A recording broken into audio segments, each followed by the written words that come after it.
Buon pomeriggio a tutte e a tutti. Siamo qui per il nostro appuntamento di dicembre di CLIP.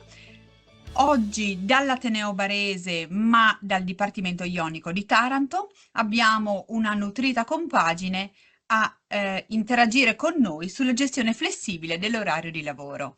L'introduzione, come sempre, al professor Boscati, a cui cedo la parola. Grazie, buon pomeriggio a tutti e a tutte. Sarò brevissimo perché gli interventori sono tanti di grande livello. Come ricorda il collega Zilli, tema di questa terza giornata, Università di Bari, sede di Taranto, la gestione flessibile dell'orario di lavoro, un tema sicuramente di enorme importanza, oggi la cosiddetta flessibilità organizzativa. Ce ne parleranno la professoressa Angelica Riccardi dell'Università di Bari Taranto, che così introdurrà la questione definendo la differenza tra lavoro per obiettivi e lavoro a tempo, la sfida di questi ultimi anni, per poi passare la parola al professore Santucci, Università del Sannio di Benevento, che si parlerà delle esigenze dell'amministrazione, cioè come le amministrazioni interagiscono, vedono, si pongono in relazione al tema della flessibilità oraria, una prospettiva che credo che abbracci non soltanto i profili lavoristici, ma anche l'interrelazione che c'è tra diritto del lavoro e scelte di carattere organizzativo. Per poi passare la parola al professore Dampieri, il quale parlerà delle prospettive di questa disciplina, due focus particolari, il tema dell'impatto di genere, che sicuramente è di enorme rilievo in questa logica di facilitare anche il lavoro del genere femminile, e il tema delle modalità di misurazione della prestazione in relazione all'elemento orario, in relazione alle nuove tecnologie, e quindi tutto il tema un po', come dire, che possiamo ricondurre al tema della digitalizzazione in maniera tecnica, mi rendo conto. Chiuderà il professore la notte, anche l'Università di Modena e Reggio Emilia, parlando delle innovazioni, cioè quello che in qualche misura il prossimo futuro potrà presentarci, e quindi anche in questo caso la sfida, la transizione verso il digitale, anche con una logica di comparazione con i modelli europei. Sono stato telegrafico, volutamente telegrafico, perché gli ospiti sono tanti, sono di grande spessore, e quindi li ringrazio tutti e quattro, e lascio immediatamente la parola alla professoressa Riccardi per l'introduzione a questo pomeriggio. Grazie Angelica.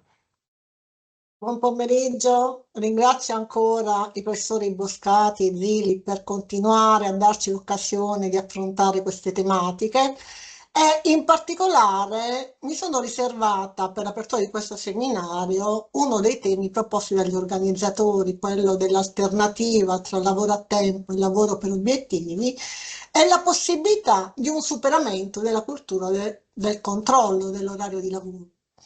Questo tema si collega immediatamente a una grande questione che al momento è al centro della riflessione scientifica, quella dei nuovi modi di svolgimento, nonché di remunerazione della prestazione, che ha portato a mettere in discussione non solo l'adeguatezza, ma la stessa tenuta del sistema tradizionale di regolazione del lavoro.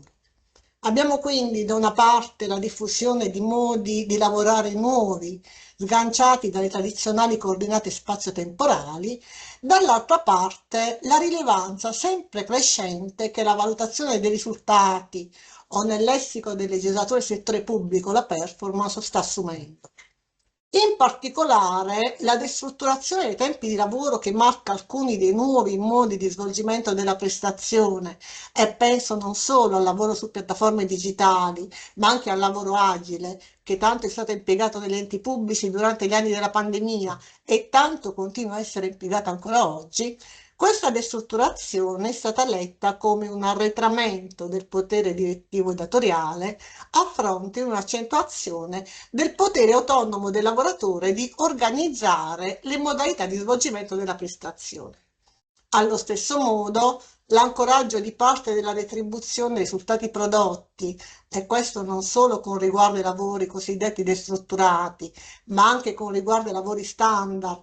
Consideriamo ad esempio il sistema di valutazione della performance nel lavoro pubblico, sembra spostare l'attenzione dal tempo ai risultati, cioè valorizzare la finalizzazione e obiettivi del lavoro prestato rispetto al mero dato temporale.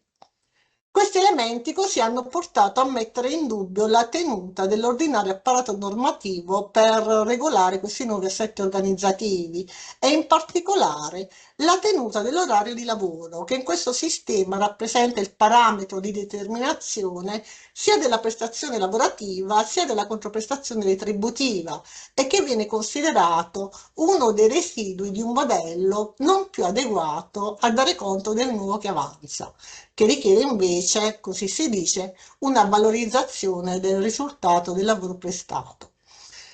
Quindi, in un certo senso, l'orario di lavoro diventa la linea Maginot di un sistema regolativo ritenuto obsoleto rispetto ai nuovi modi di prestazione del lavoro. Ma è davvero così?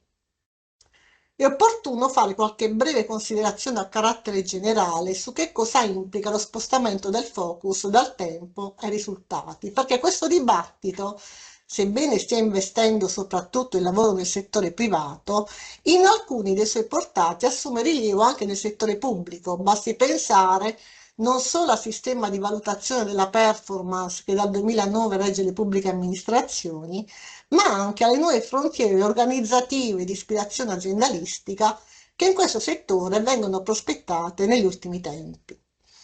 Ora, in una sintesi estrema e quindi necessariamente semplificante, parlare di lavoro a tempo e di lavoro per obiettivi significa alla base parlare di obbligazioni di mezzi e obbligazioni di risultato e ancora più alla base significa parlare di subordinazione e di autonomia. Non è un caso, infatti, che la riflessione sulle nuove forme di lavoro sganciate dalle abituali dimensioni temporali e spaziali, nonché più in generale la riflessione sul lavoro che viene svolto in base a obiettivi, abbia su questi temi richiamato e a volte anche tentato di ridefinire la grande coppia oppositiva subordinazione-autonomia.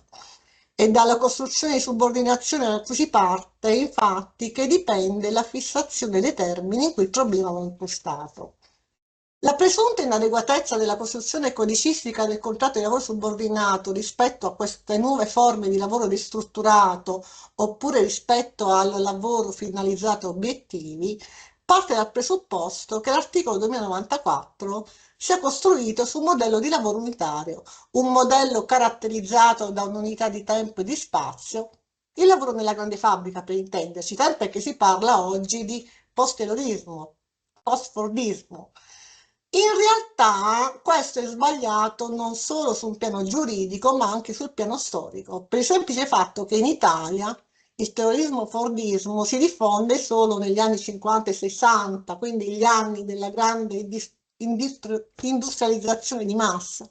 E quindi il codice civile non poteva avere come riferimento un modello di lavoro unitario, ma aveva davanti invece una molteplicità di lavori, lavoro impiegatizio, dirigenziale, servizi privati, pubblici, lavoro agricolo, quindi una molteplicità di lavoro diversissimi e lontani da queste logiche.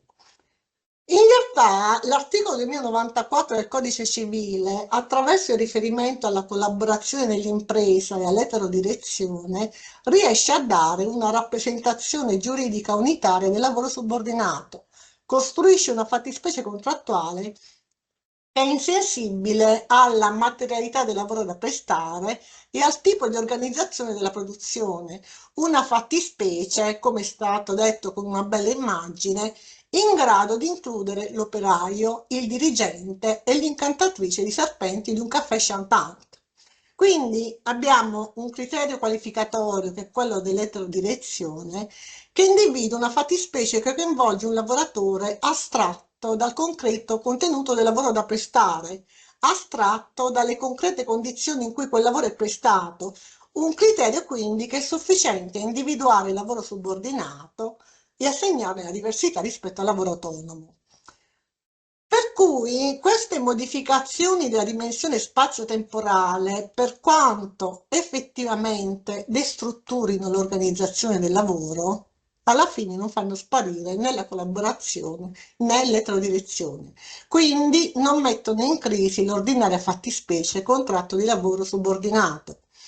In altre parole, la perdita dell'unità di luogo e di azione del lavoro è un dato che è significativo solo sul piano della descrizione dei mutamenti dell'organizzazione del lavoro, ma non lo è sul piano della sua rappresentazione giuridica, perché questa faceva ieri e fa ancora oggi astrazione dal concreto contenuto del lavoro e dal tipo di organizzazione che lo utilizza.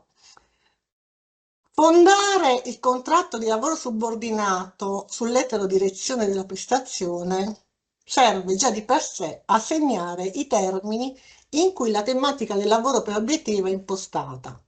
L'esistenza di un potere direttivo esclude di per sé la trasformazione di un'obbligazione di mezzi in un'obbligazione di risultato, dato che, come è stato detto con una forma molto incisiva, tra il risultato dell'organizzazione produttiva e comportamento dovuto, unico punto di mediazione giuridicamente rilevante è dato dall'esercizio del potere di supremazia. Quindi soltanto in limiti estremamente ristretti è possibile spostare il focus dal tempo all'obiettivo, anche perché ogni indebita commistione tra lavoro a tempo e lavoro per obiettivi porterebbe inevitabilmente con sé una serie di conseguenze sul piano del rischio.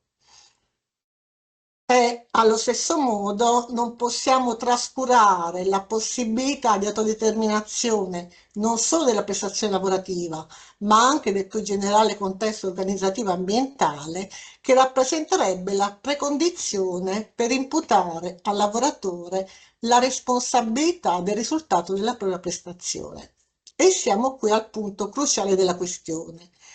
La responsabilità del risultato, la ricomprensione nell'area del debito del lavoratore del raggiungimento di un obiettivo, perché è di questo che stiamo parlando quando parliamo di risultati obiettivi, allontanandoci dal tempo e dall'orario per la misurazione del lavoro.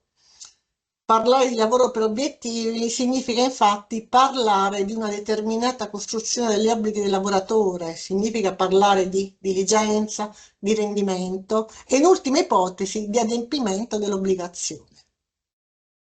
La dilatazione dell'area del debito del lavoratore è il risultato inevitabile di uno spostamento del lavoro dal tempo agli obiettivi.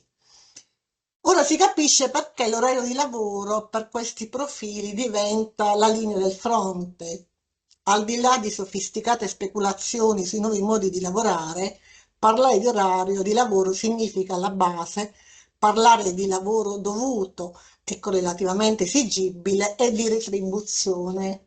L'orario di lavoro infatti è stato ed è ancora lo strumento socialmente tipico, nonché legislativamente tipizzato, per la determinazione sia dell'area del debito del lavoratore, cioè della prestazione esigibile, sia dell'area del dovuto del datore di lavoro, cioè della retribuzione da corrispondere. L'orario di lavoro, o in altri termini la misurazione del tempo di lavoro, entra così come elemento strutturale della stessa costruzione del lavoro subordinato, come criterio di determinazione quantitativa della prestazione, e questo in antitesi alla tendenziale non rilevanza del tempo nel lavoro autonomo, lavoro questo sì, che ha ad oggetto un risultato. Per tutti questi motivi, i modelli attraverso cui storicamente la valutazione del risultato ha assunto rilievo nel lavoro subordinato sono di fatto abbastanza marginali e specifici, sia quanto alle figure professionali interessate, riferimento in primo luogo naturalmente ai dirigenti, sia quanto ai modi di svolgimento della prestazione. Pensiamo ai lavoratori a domicilio, ai telelavoratori e alle altre ipotesi dell'articolo 17 del decreto 66. Ma anche in questi casi ci sono comunque una serie di limiti posti dalla legge quanto all'individuazione dell'area del debito in senso proprio del lavoratore. La questione invece è differente quando venga considerata sul piano della controprestazione datoriale, piano sul quale si ha un'immersione degli obiettivi o, se vogliamo, del risultato o del rendimento della prestazione attraverso sistemi di retribuzione a cottimo e sistemi di retribuzione incentivanti. In questi sistemi la valutazione dei risultati è criterio concorrente di determinazione della retribuzione, in aggiunta a quella parametrata sul tempo, ma in ogni caso non si sostituisce all'orario di lavoro come criterio di determinazione della prestazione dovuta.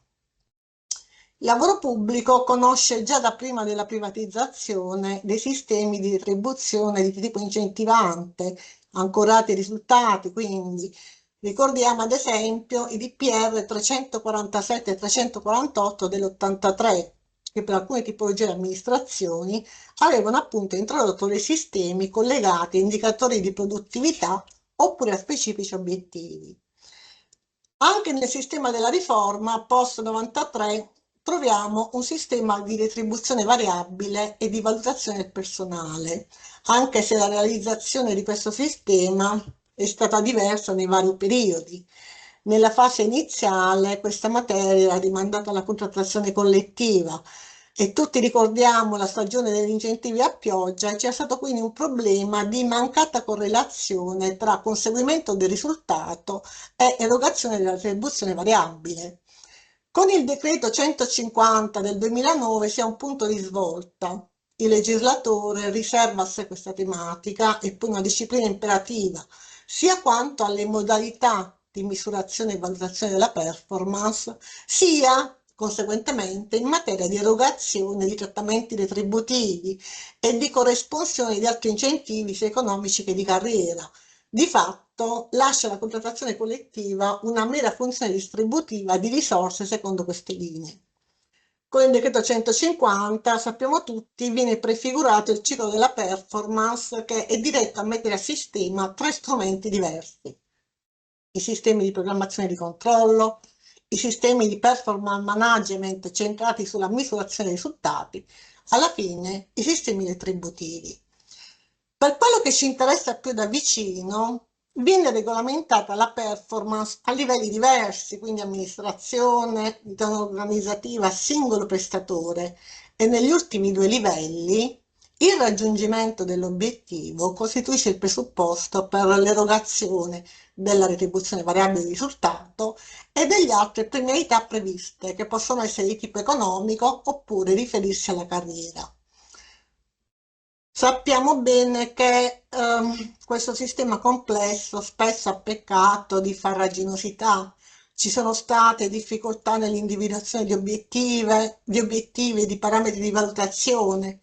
C'è stato un imbrigliamento della dirigenza e i continui interventi che si sono avuti su questa materia, attualmente in questi giorni in discussione il disegno di legge 2511 in materia di performance presentato dal ministro Zangrillo, tutti questi interventi sono una prova del non adeguato funzionamento del sistema.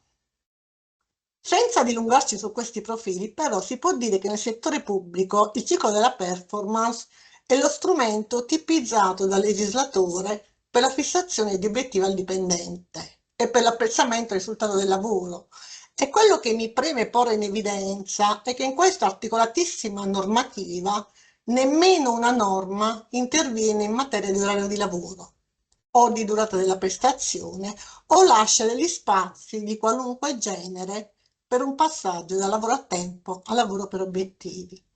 Né nel decreto 150, né negli altri interventi, né della direttiva ministeriale 2023 in materia di performance individuale viene messo in discussione l'orario di lavoro come parametro del lavoro dovuto. Come scontato del resto in un contratto di lavoro subordinato, l'area del debito del lavoratore è determinata dal tempo di lavoro, mentre la performance non entra in quest'area né sul piano dell'oggetto dell'obbligo di lavoro né sul piano del suo esatto adempimento, ma assume rilievo esclusivamente sul piano della controprestazione retributiva. Questo sistema non viene contraddetto dall'articolo 55 quater del 165 che, come sappiamo, prevede una sanzione disciplinare in caso di insufficiente rendimento rilevato dalla costante valutazione negativa della performance per 3 anni. In questo caso la condotta sanzionata è l'insufficiente rendimento, la mancanza della diligenza ordinariamente richiesta, mentre il momento della valutazione della performance è semplicemente l'occasione per rilevare questo. Per chiudere su questo tema, nel lavoro pubblico come nel lavoro privato non può aversi un passaggio dal risultato al tempo come misura del lavoro, né tantomeno si può prospettare un conseguente superamento della cultura dell'orario di lavoro, come dimostra del resto molto banalmente il fatto che nessuno degli articolatissimi e variegati sistemi premianti che corredano il sistema della performance autorizza la riduzione di nemmeno mezz'ora dell'orario di lavoro. Io ho terminato, passo ora la parola al professor Santucci. Buonasera, grazie. Il mio intervento è sul tema specifico della flessibilità dell'orario di lavoro in funzione dei bisogni, dell'orario di lavoro come strumento di miglioramento dei servizi ai cittadini. Insomma, in maniera sintetica ho indicato questo tema su cui sono stato chiamato a svolgere una relazione. In effetti mi avvalgo anche del campo che ha sgombrato la professoressa Riccardi, mettendoci al centro dell'attenzione, lasciando al centro dell'attenzione la rilevanza e sottolineando quindi la rilevanza dell'orario di lavoro. Insomma, di orario di lavoro si può continuare a parlare, anche se ovviamente bisogna tener conto di modalità diverse di esecuzione delle prestazioni lavorative in presenza di digitalizzazione sempre più spinta delle pubbliche amministrazioni. Non a caso nel tema che mi è stato assegnato si fa riferimento anche alla presenza degli sportelli digitali, perché in effetti parlando del miglioramento dei servizi ai cittadini ovviamente si fa riferimento all'apertura pomeridiana, serale degli uffici e anche agli sportelli digitali. Quindi la questione oggetto del tema che mi è stato assegnato io l'ho considerata, la considero strategica, perché attiene per un verso ad una dimensione importante della prestazione lavorativa, appunto qual è il tempo, qual è la durata della prestazione lavorativa, e impatta per l'altro verso i servizi pubblici da assicurare ai cittadini, ed evidentemente l'efficacia e l'efficienza di questi ultimi non è che dipende solo dall'organizzazione e dalla gestione dei tempi di lavoro dei dipendenti pubblici, ma sicuramente dovendosi assicurare i servizi, in molti dei quali il lavoro delle persone è ancora fortemente incidente, basti pensare alla sanità, all'istruzione, è importante interrogarsi sul problema e sulle interferenze tra i vari aspetti. Quindi dicevo anche immaginando la diffusione di sportelli digitali o di lavoro da remoto, il discorso sui tempi è rilevante, perché il lavoro delle persone continuerà ad esserci, pur se occorre affrontare, diciamo, delle modalità diverse, insomma. Ha sicuramente ragione chi affronta il tema della durata della prestazione lavorativa definendola, la definisce come del tempo di lavoro. Ciò che rileva infatti non è soltanto il quanto durano nel tempo le prestazioni lavorative, ma anche come si collocano nel tempo e soprattutto chi ha il potere di decidere al riguardo della collocazione. Quindi facendo emergere il problema della durata della prestazione lavorativa e quindi anche dell'orario di lavoro come tempo di lavoro, si sottolinea il fatto che nel suo ambito ci sono questi due profili da esaminare, che attengono da un lato all'oggetto della prestazione lavorativa, un suo elemento ovviamente, perché la prestazione lavorativa è caratterizzata da vari elementi, quindi la sua durata nel giorno, nella settimana e nell'anno, che comporta la considerazione sia del contratto, del consenso necessario a individuare o modificare la durata, sia dei limiti legali e contrattuali collettivi che ovviamente incidono sulla durata della prestazione. Dall'altro poi emerge il potere organizzativo dei tempi, la loro collocazione temporale, che riguardando il servizio e l'apertura al pubblico degli uffici implica il potere, l'estrinsecazione del potere datoriale, del potere gestionale, organizzativo. E per questo aspetto si riflette sui servizi ai cittadini e unita alla flessibilità degli orari di lavoro può sopperire alle esigenze poi di scarsità di personale e di risorse, ma fino ad un certo punto, ovviamente. Esemplificativamente ho sentito che in Calabria, per abbattere le liste d'attesa in sanità, hanno deciso di aprire in via sperimentale le strutture nei giorni domenicali. Mi sembra che rappresenti plasticamente il tema di cui mi sto occupando. È possibile in quali limiti? Quindi appunto collocare la prestazione lavorativa in giorni festivi per riuscire poi ad ottenere l'abbattimento delle liste d'attesa, che è un problema molto grave nella nostra sanità. Dal punto di vista, quindi credo di aver inquadrato il tema dal punto di vista delle fonti di disciplina, un punto di riferimento essenziale, oltre alle regole europee.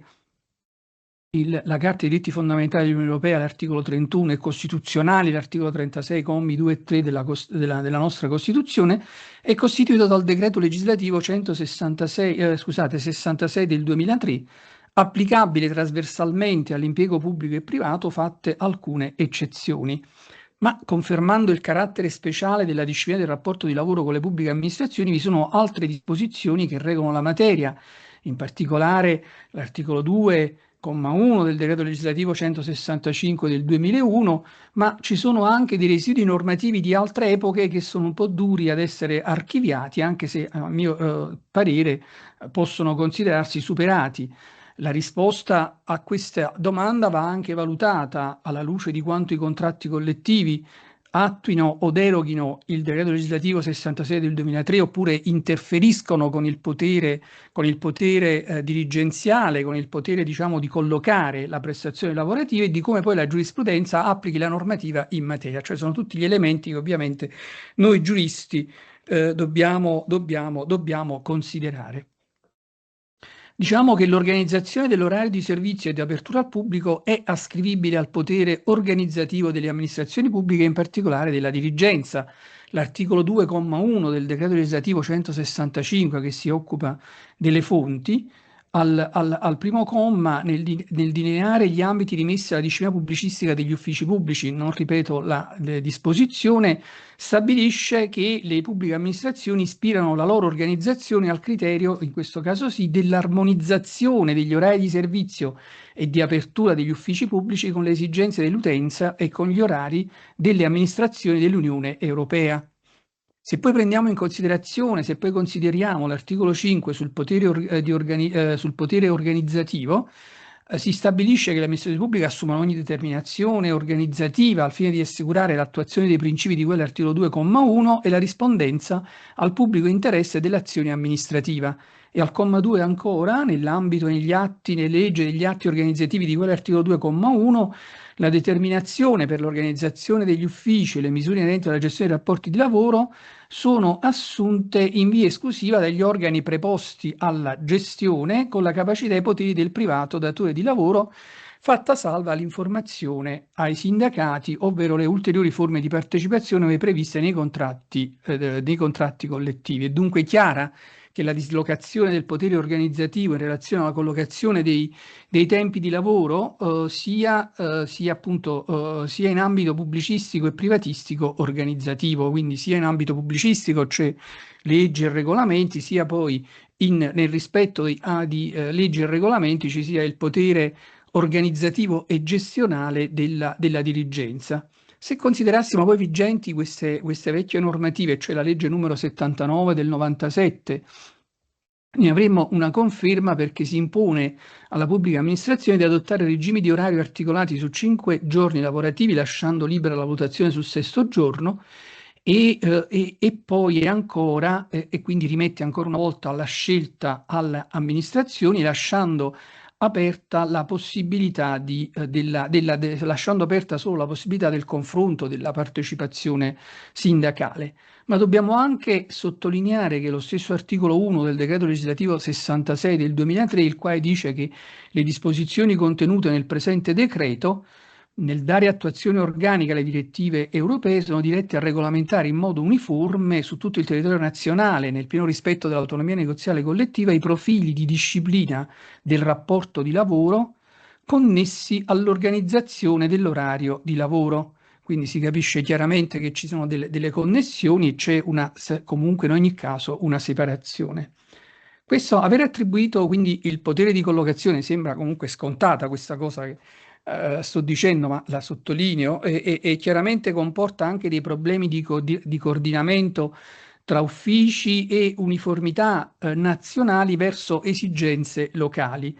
Secondo me diciamo che questa situazione, questo coordinamento tra gli uffici e la necessaria articolazione delle esigenze locali con l'uniformità nazionale possono essere garantite da vari elementi. Prima di tutto la strutturazione dei rapporti tra uffici dell'amministrazione, e con il potere gestionale e organizzativo dei dirigenti. In questo, diciamo, c'è un po' un'arretratezza, c'è l'arretratezza di quelle leggi della fine degli anni 90, perché ancora, insomma, non si era completamente sviluppato questo discorso di forte responsabilità della dirigenza pubblica, e quindi a questo riguardo il coordinamento tra uffici generali e uffici decentrati quindi è rimesso ai rapporti interorganizzativi tra questi uffici, quindi ci sono dei meccanismi che in ogni caso garantiscono un coordinamento.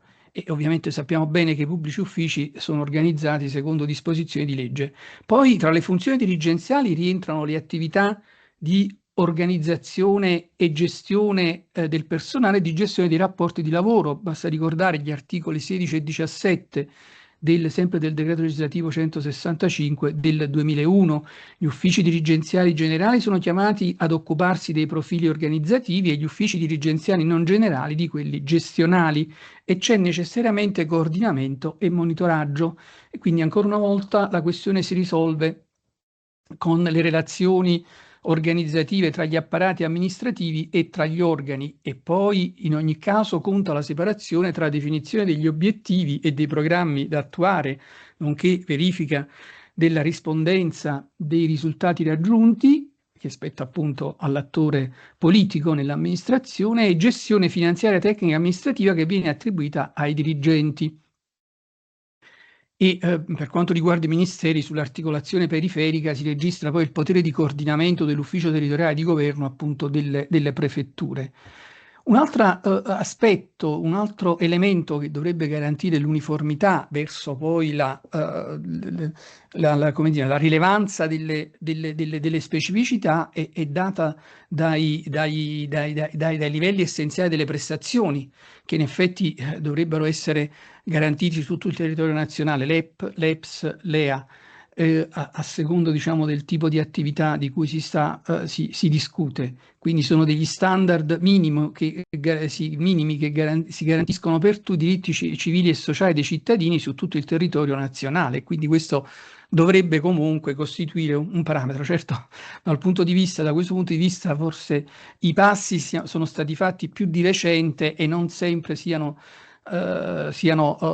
stati fatti appunto nella definizione di questi obiettivi minimi su tutto il territorio nazionale. Laddove non ci fossero sarebbe fortemente a rischio la uniformità. Quindi diciamo che una volta che abbiamo attribuito, seguendo la logica del mio discorso, è che una volta che abbiamo individuato questo potere di collocazione degli orari in funzione delle esigenze dell'amministrazione, in funzione delle esigenze dei cittadini proprio nella dirigenza, ecco che ci dobbiamo porre il problema di come sia garantito su tutto il territorio una certa uniformità di prestazioni, sempre dal punto di vista, sempre tenendo conto dell'orario di apertura al pubblico e dell'orario di servizio, e quindi possono esserci tutti questi elementi che ci aiutano a garantire questi aspetti. E adesso dobbiamo passare alla disciplina dell'orario di lavoro. Vediamo un attimo il decreto legislativo 66 del 2003. Il decreto legislativo 66-2003 ha come cifra prevalente la flessibilità, anche se dobbiamo poi riscontrare che ci sono il rafforzamento della tutela della persona in molti orientamenti giurisprudenziali, chiaramente facendo leva su alcuni aspetti di minore flessibilità o rigidità all'interno del decreto legislativo 66. Però andando con calma, il decreto legislativo 66-2003 quindi ha flessibilizzato, ha modernizzato la disciplina dell'orario di lavoro sotto la spinta del diritto europeo, è stata imposta quindi la rivisitazione della disciplina nazionale anche dopo che la Corte di Giustizia aveva condannato l'Italia per l'omesso recepimento della direttiva sull'orario di lavoro. Quindi il decreto legislativo 66-2003 detta una regolamentazione generale degli orari di lavoro applicabile a tutti i settori di attività pubblici e privati, però con un articolato sistema di eccezioni, discipline speciali e deroghe, e importanti e ampie facoltà di deroga poi sono attribuite anche alla contrattazione collettiva. Infatti l'articolo 2 del decreto legislativo lo dice chiaramente, che nei riguardi ci sono dei servizi di protezione civile, ivi compresa quella del Corpo Nazionale dei Vigili del Fuoco, delle strutture giudiziarie, penitenziarie, eccetera, eccetera. Le disposizioni di contenuto del presente decreto non trovano applicazione in presenza di particolari esigenze inerenti al servizio espletato o di ragioni connesse ai servizi di protezione civile ed altri servizi. Il comma 3 poi inoltre di questo articolo 2 stabilisce che le disposizioni del decreto non si applicano al personale della scuola, di cui al decreto legislativo numero 297 del 1994. Inoltre non si applicano alle forze di polizia, alle forze armate, nonché agli addetti al servizio di polizia municipale e provinciale in relazione alle attività operative specificamente istituzionali e agli addetti ai servizi di vigilanza privata. Quindi ecco che già il decreto legislativo 66 ha individuato delle eccezioni alla propria applicazione in funzione di specificità. Ovviamente non abbiamo il tempo di andare a verificare la consistenza di queste specificità e l'adeguatezza e la giustezza di questa sottrazione alla disciplina generale. Nella legislazione si notano la spinta alla flessibilizzazione per soddisfare l'interesse dell'impresa, dell'azienda, ad adattare durata e collocazione della prestazione lavorativa in base al mutevole andamento delle esigenze produttive ed organizzative, e poi ancora la variabilità della durata e della collocazione oraria della prestazione di lavoro comporta poi una limitazione della libertà del lavoratore di programmare attività personali al di fuori dei tempi di lavoro. Quindi possiamo dire che rispetto alle discipline preesistenti sull'orario di lavoro, questa disciplina del 2003, del decreto legislativo 66-2003, proprio si caratterizza proprio per questa spinta alla flessibilizzazione per soddisfare l'interesse delle imprese. È evidente che trasportato nelle pubbliche amministrazioni questo significa l'interesse dell'amministrazione e quindi di conseguenza per soddisfare gli interessi dei cittadini. Però c'è anche da dire che poi questa variabilità della durata e della collocazione comporta ovviamente dei problemi, delle limitazioni della libertà del lavoro, del lavoratore, e quindi ovviamente bisogna porsi poi il problema di come contemperare, no? Perché nel nostro ordinamento c'è sempre un momento di contemperamento tra le libertà e i diritti. Il legislatore ne prende sempre più consapevolezza di questa problematica del contemperamento e il decreto legislativo numero 104 del 2022 in attuazione della direttiva comunitaria numero 2019 del 1652 del 2019-1652 che persegue l'obiettivo di assicurare condizioni di lavoro più trasparenti e prevedibili, ha previsto l'obbligo del datore di lavoro di comunicare al lavoratore all'atto dell'assunzione e prima dell'inizio dell'attività lavorativa informazioni minime ed essenziali relative all'orario di lavoro. Quindi il presupposto è questo, ed è stato individuato dalla dottrina: l'organizzazione del lavoro rientra nelle prerogative dell'imprenditore ed essa non sempre, tra l'altro, può essere prevedibile, e quindi vedremo quali obblighi si impongono al datore di lavoro in caso di imprevedibilità. Quindi insomma questo elemento è considerato ed si cerca di risolverlo attraverso la trasparenza. Quindi la trasparenza diventa fondamentale, ma non solo per quanto riguarda l'orario di lavoro, la trasparenza e l'informazione. Vediamo prima i limiti legislativi sull'orario di lavoro. Chiaramente in alcuni aspetti andrò di corsa, sarò sintetico perché evidentemente il tempo non a caso incide anche sulla mia relazione.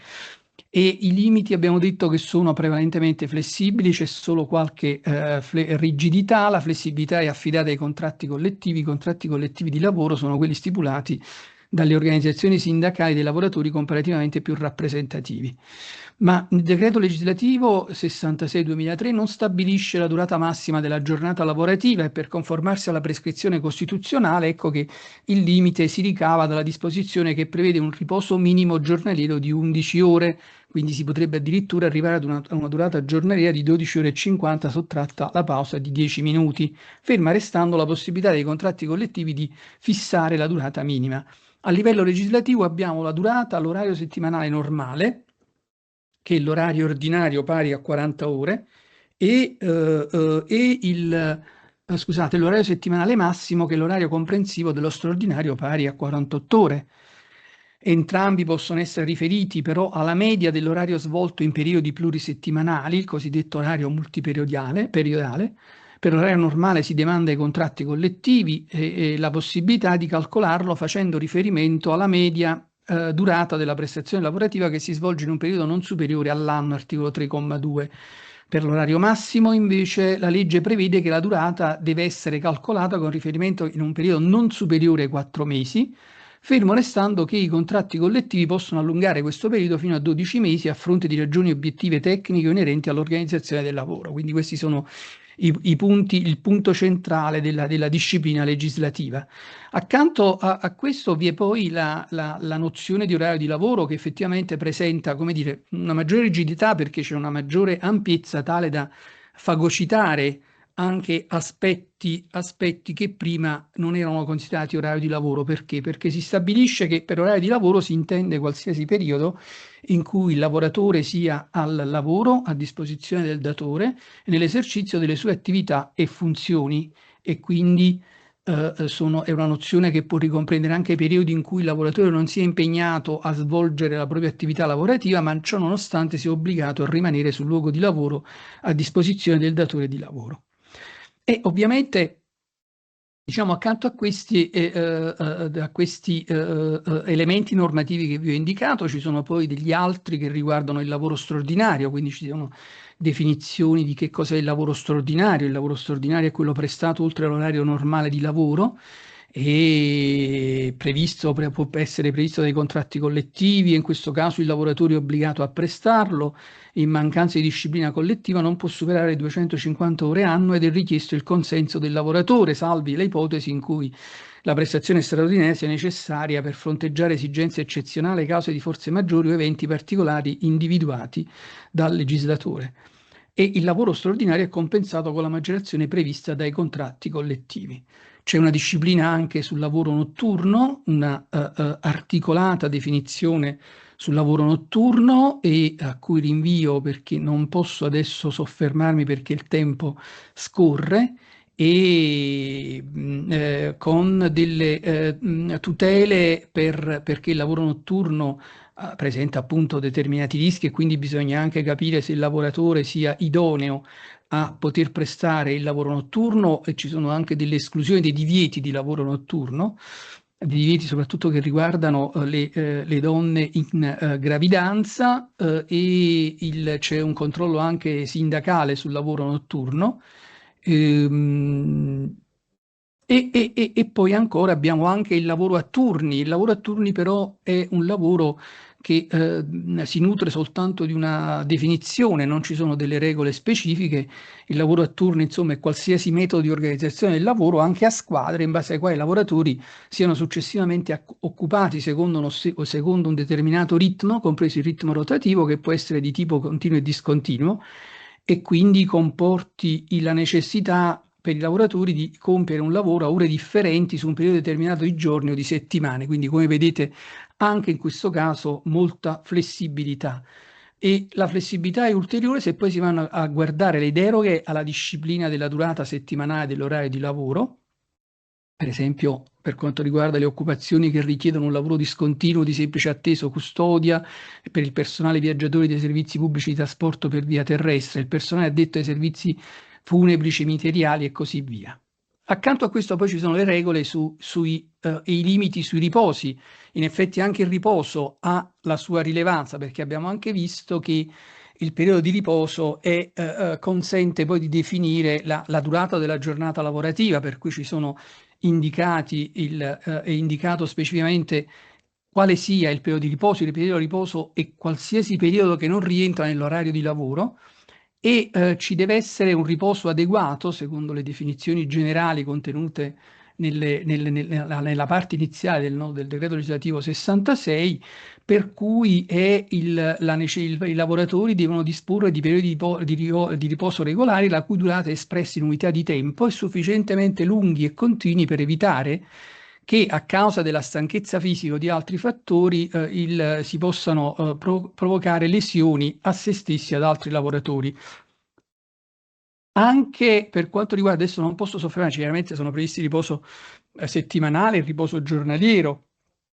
Il riposo settimanale va sottolineato, dicevo, nell'ambito della flessibilità, che è un riposo consecutivo che però può essere anche calcolato come media in un periodo non superiore a 14 giorni, quindi in effetti giusto per risottolineare l'aspetto della flessibilità. E poi ancora ci sono delle deroghe che riguardano proprio i riposi, quindi le deroghe a disciplina in materia di riposi e deroghe che riguardano soprattutto per attività che non possono essere, per le attività che possono essere caratterizzate dalla distanza fra il luogo di lavoro e il luogo di residenza del lavoratore, o dalla distanza fra i diversi luoghi di lavoro, attività di guardia e di permanenza. Quindi ci sono tantissime deroghe. Ecco il motivo per cui ho delineato, ho indicato il decreto legislativo 63 del 2003 come un decreto in cui la flessibilità è veramente centrale. Chiaramente queste deroghe sono ammesse soltanto a certe condizioni, e cioè devono essere assicurati equivalenti periodi di riposo compensativo e quindi questo è il quadro legislativo, diciamo, l'essenziale del quadro legislativo che vi stavo citando, che vi ho citato. A questo poi bisogna aggiungere poi degli interventi giurisprudenziali che in qualche modo hanno caratterizzato, che in qualche modo hanno rafforzato, potremmo dire, la posizione del prestatore di lavoro ovviamente mi limito a qualche esempio di interventi della giurisprudenza, perché qui il discorso potrebbe essere lungo. Abbiamo appunto una Cassazione del 2025, la numero 10.648, che sottolinea che in base alla normativa, come in base alla normativa europea, la definizione di orario di lavoro va intesa in opposizione a quella di riposo, con reciproca esclusione dei due obblighi. Quindi perciò, come vi dicevo prima, l'obbligo per i lavoratori di svolgere turni di pernottamento presso il luogo di lavoro, anche se non determinante interventi di assistenza, va considerato come orario di lavoro. Cioè, se stai sul luogo di lavoro, anche se ci stai semplicemente come per essere reperibile immediatamente, anche se non fai assolutamente nulla, la Cassazione, sulla scorta di quello che ha detto la Corte di Giustizia Europea, lo considera appunto orario di lavoro e deve essere adeguatamente retribuito. Vediamo se c'è ancora qualche altro esempio che posso tirare in ballo. La Cassazione, però, questa non è una Cassazione lavoro, del 2025 18.381, l'esclusione del personale del ruolo sanitario, del personale delle aree dirigenziali del campo di applicazione dell'articolo 4, cioè durata massima dell'orario settimanale e 7 riposo giornaliero, si pongono in contrasto con le direttive sull'orario di lavoro. La violazione per la Cassazione è confermata, è una violazione importante, e la legislazione ha rinviato al contratto collettivo per stabilire in che modo si possono regolare il riposo giornaliero e le pause, e quindi diciamo che ha sottolineato questo aspetto rilevante di una mancata garanzia per le persone dei lavoratori che operano in questo settore. Ancora la Cassazione che ribadisce le operazioni di vestizione e svestizione del personale che rientra nell'orario di lavoro, se il tipo di indumenti da indossare è imposto da superiori esigenze di sicurezza, eccetera. E poi c'è una Cassazione ancora del giugno del 2025, numero 15.558, che riguarda poi proprio il servizio di pronta disponibilità. Non mi posso soffermare, purtroppo è molto interessante questa sentenza della Cassazione, perché riassume anche i punti critici, e quindi dicevo che l'aspetto importante anche per garantire le posizioni lavorative in questo quadro di flessibilità è quello di informare sul rapporto di lavoro, e quindi a questo punto richiamo il decreto legislativo 104 del 2022, che prevede appunto che ci sia una informazione sulla programmazione dell'orario normale di lavoro e sulle eventuali condizioni relative al lavoro straordinario e alla sua retribuzione, nonché le eventuali condizioni per i cambiamenti di turno se il contratto di lavoro prevede un'organizzazione dell'orario di lavoro in tutto o in parte prevedibile. E quello che volevo sottolineare è che se il rapporto è caratterizzato da modalità organizzative in gran parte o interamente imprevedibili, ecco che e quindi non c'è un orario normale programmato, il datore di lavoro comunque informa il lavoratore su alcuni criteri, che può essere la variabilità della programmazione del lavoro, l'ammontare minimo delle ore retribuite e garantite, la retribuzione per il lavoro prestato in aggiunta alle ore garantite, le ore e i giorni di riferimento in cui il lavoratore è tenuto a svolgere le prestazioni lavorative, inoltre il preavviso. Ecco, questo è un aspetto importante a cui il lavoratore ha diritto prima dell'inizio della prestazione lavorativa. Quindi si cerca in qualche modo di, queste informazioni vanno date, si cerca in qualche modo di limitare comunque in ogni caso i danni, diciamo i disagi, o forse anche il danno che potrebbe derivare da questo mutamento della collocazione dell'orario di lavoro nei confronti del lavoratore. Questo riguarda sia il momento iniziale che anche durante lo svolgimento della prestazione lavorativa. E ancora ci sono delle sanzioni per le pubbliche amministrazioni, sono sanzioni che vanno anche a toccare la responsabilità dirigenziale. E nel caso di utilizzo di tecnologie digitali si pongono problemi. Un attimo solo che rilevo la mia. Nel caso di utilizzo di tecnologie digitali si pongono problemi, oltre che di difficile rilevamento dell'orario, quando il lavoro è svolto senza vincoli di luogo e di orario come il lavoro agile, anche di tutela, di garanzia dei tempi di riposo. Qui insomma accenno solo delle cose, immagino che ci siano anche degli altri interventi al riguardo, e di controllo ossessivo delle prestazioni lavorative. E quindi si entra nel campo degli obblighi informativi aggiuntivi o del diritto di disconnessione. Gli obblighi informativi aggiuntivi sono sempre quelli previsti dal decreto legislativo 152 del 97, come modificato dal decreto legislativo 104 del 2022, e bisogna dare informazioni al lavoratore di come vengano utilizzati, come funzionano i sistemi decisionali o di monitoraggio, quindi ovviamente per capire poi quanto si è controllati o quanto lavoro comporti utilizzare questi mezzi. Questi mezzi e in ogni caso è previsto sempre il preavviso per ogni modifica incidente su queste informazioni, e poi diciamo l'informazione deve essere come dire, data in modo trasparente e in modo leggibile, in modo semplice, in modo tale che appunto il lavoratore possa essere messo al corrente di come funzioni, e l'informazione va data anche alle rappresentanze sindacali aziendali o anche quelle unitarie o alle organizzazioni sindacali. Qui poi c'è anche il problema della disconnessione, cioè quindi se sono adibito a delle piattaforme, no? Che ha delle piattaforme e chiaramente c'è un problema della disconnessione. Chiaramente anche questo è un aspetto importante. La disconnessione è trattata soprattutto nel lavoro agile, non è stata trattata in maniera estensiva. Secondo me bisognerebbe trattarla. Qualcuno poi si rifà alle regole sul riposo, che ovviamente sono in mancanza, ovviamente sono quelle che vanno a contrastare la porosità del tempo di lavoro, la pervasività più che altro del tempo di lavoro, che potrebbe invadere il tempo di vita. I contratti collettivi che hanno fatto di fronte a questo quadro. Io ho guardato il contratto collettivo delle funzioni centrali, ho visto che sono un po' abbastanza uniformi su questo.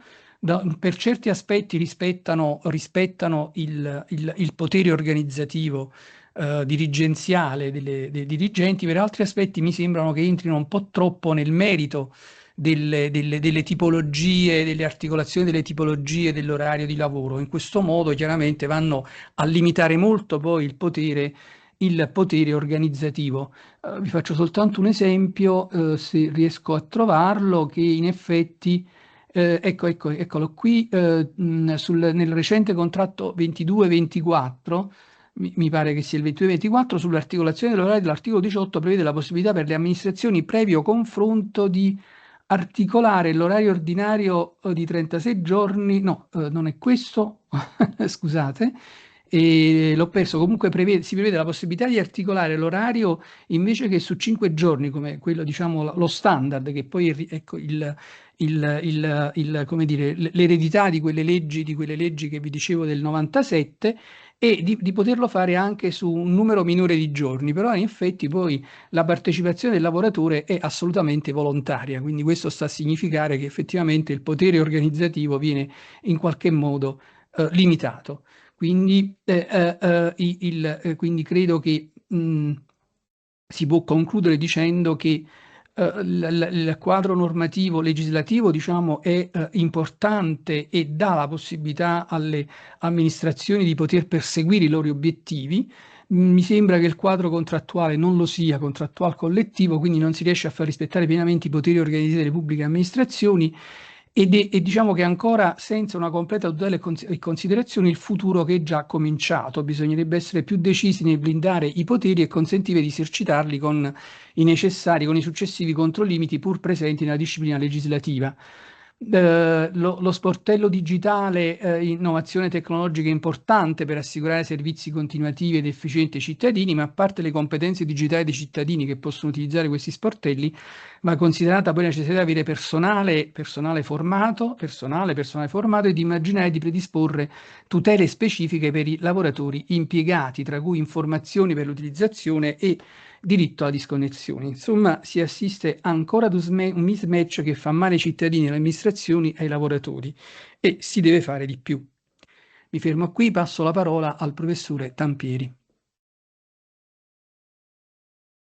Bene, grazie professor Santucci, grazie a tutti e a tutte. Inizio prima di parlare dei miei temi con un doveroso quanto telegrafico ringraziamento alla professoressa Riccardi per avermi invitato in questa sessione, al professor Boscati e alla professoressa Zilli per continuare, diciamo, l'organizzazione di questi seminari preziosi su una materia non sempre trattata. Ecco, gli argomenti che mi sono stati affidati sono due, come diceva all'inizio il professor Boscati, apparentemente eterogenei, ma che ho cercato in qualche modo di collegare, cioè il primo, controllo e misurazione dei tempi di lavoro in una progressione ideale che va dal cartellino marcatempo fino addirittura all'intelligenza artificiale, il secondo quello dell'impatto di genere. Ecco, e ne parlerò in questo ordine.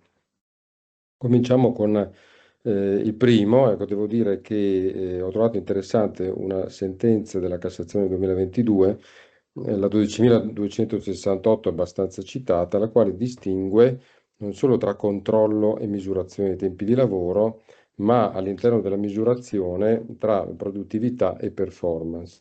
Per capirci, allora, il controllo sul tempo di lavoro è semplicemente il controllo della presenza, quindi l'adempimento dei doveri derivanti dal contratto, degli obblighi derivanti dal contratto di lavoro.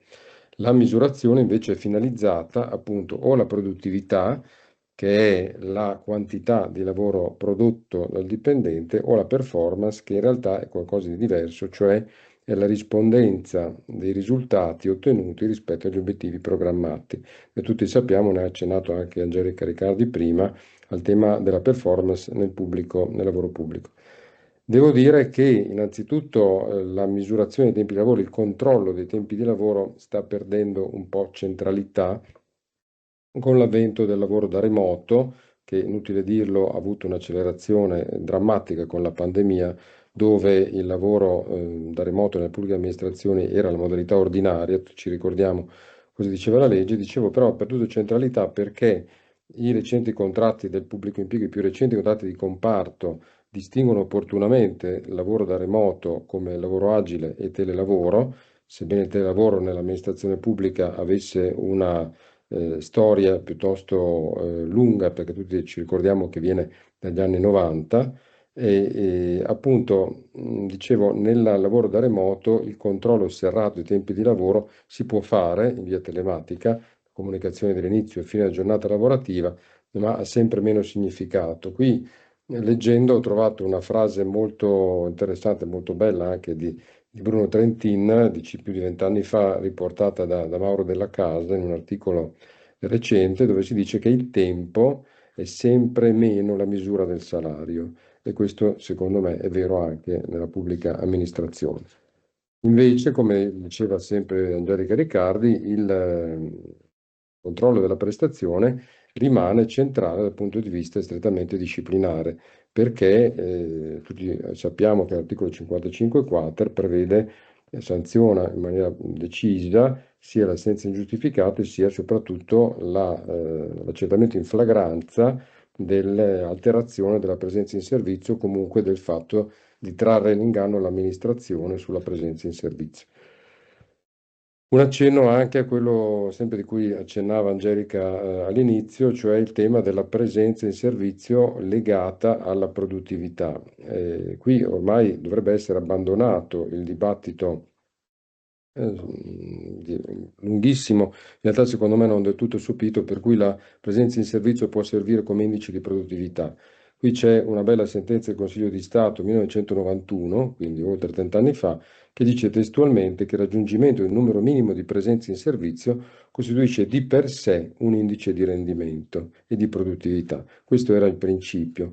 Ora possiamo dire che è stato abbandonato dall'articolo 18 del decreto Brunetta al 150 che dice non si può distribuire risorse sulla base in maniera indifferenziata, la famosa distribuzione a pioggia, o sulla base di automatismi. E su questo aspetto poi tornerò anche più avanti. Tuttavia abbiamo sentenze anche recenti, c'è una Cassazione 2023, un Tribunale di Roma, sempre 2023, in cui si parla dell'Ispettorato territoriale del lavoro, che ancora dibattono sulla possibilità di utilizzare la presenza in servizio come criterio di produttività e quindi di distribuzione di risorse accessorie. E a quanto pare ci sono ancora regolamenti di enti locali che sono orientati in questo senso. E qui però c'è tra l'altro una posizione ambigua, secondo me, del legislatore del 2001, del decreto 165, dall'articolo 40, comma 4 bis, il quale non dice che si può utilizzare la presenza come fattore di produttività, ma dice che i fondi per le risorse accessorie non possono essere aumentati se si rileva che la media di assenze è inferiore, scusate, è superiore o si scosta in maniera significativa dalle medie nazionali o di settore. Cioè se c'è un tasso di assenteismo superiore non si può incrementare il fondo per la produttività, per la retribuzione accessoria. Per concludere, c'è anche un altro aspetto che è questo.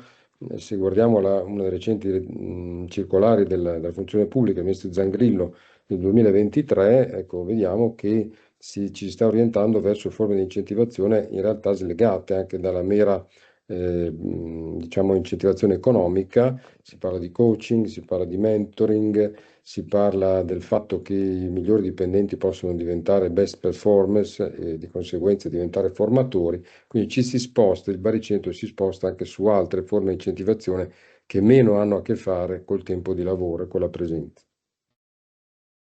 Passiamo allora alle nuove tecnologie, perché la fase appunto è dal marcatempo fino al discorso della gestione algoritmica e dell'intelligenza artificiale. La fase intermedia, non ne ho parlato, ma molto brevemente, quella della rilevazione biometrica delle presenze è stata veramente breve, perché se ci ricordiamo la vicenda della legge concretezza 56-2019, l'articolo 2, misure di contrasto all'assenteismo, la rubrica, consentiva, addirittura forse obbligava le amministrazioni a utilizzare sistemi di rilevazione biometrica dell'identità come contrasto all'assenteismo. E tuttavia questa norma ha avuto una stagione brevissima perché a fine 2020, dopo poco più di un anno, è stata cancellata a seguito delle critiche del garante della privacy.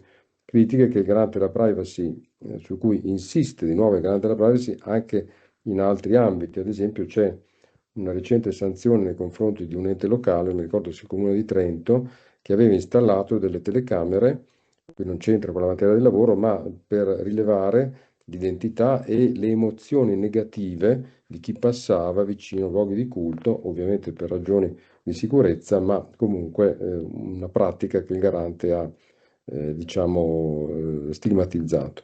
Di conseguenza si è passati rapidamente alle nuove tecnologie e alla gestione algoritmica.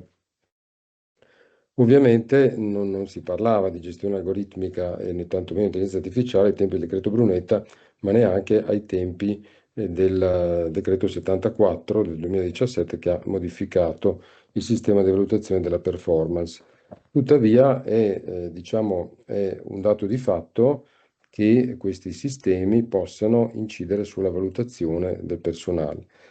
Prima però una brevissima notazione sulla distinzione, perché qui a volte si confondono, io stesso ovviamente confondo i due aspetti. Un conto, e questo lo dice tra l'altro il Consiglio di Stato, c'è una sentenza del 2021 della sezione terza che dice una cosa è l'algoritmo, una cosa è l'intelligenza artificiale, altra cosa. L'algoritmo è una sequenza di informazioni che serve, dice il Consiglio di Stato, per eseguire meccanicamente e produrre il risultato. Ma ci sono anche algoritmi che addestrano il sistema di intelligenza artificiale. Questi sono citati tra l'altro dalla nuova legge 132/2025 sull'intelligenza artificiale, articolo 16, che usa proprio questo verbo, algoritmo addestra il sistema di intelligenza artificiale. Ebbene, in questo caso ovviamente l'algoritmo non si limita a eseguire meccanicamente operazioni, ma tende a produrre, a imparare, il famoso machine learning, e a prendere decisioni. Di conseguenza non c'è dubbio che questi sistemi possano influenzare la valutazione della performance anche nel settore pubblico. Sotto due aspetti diversi.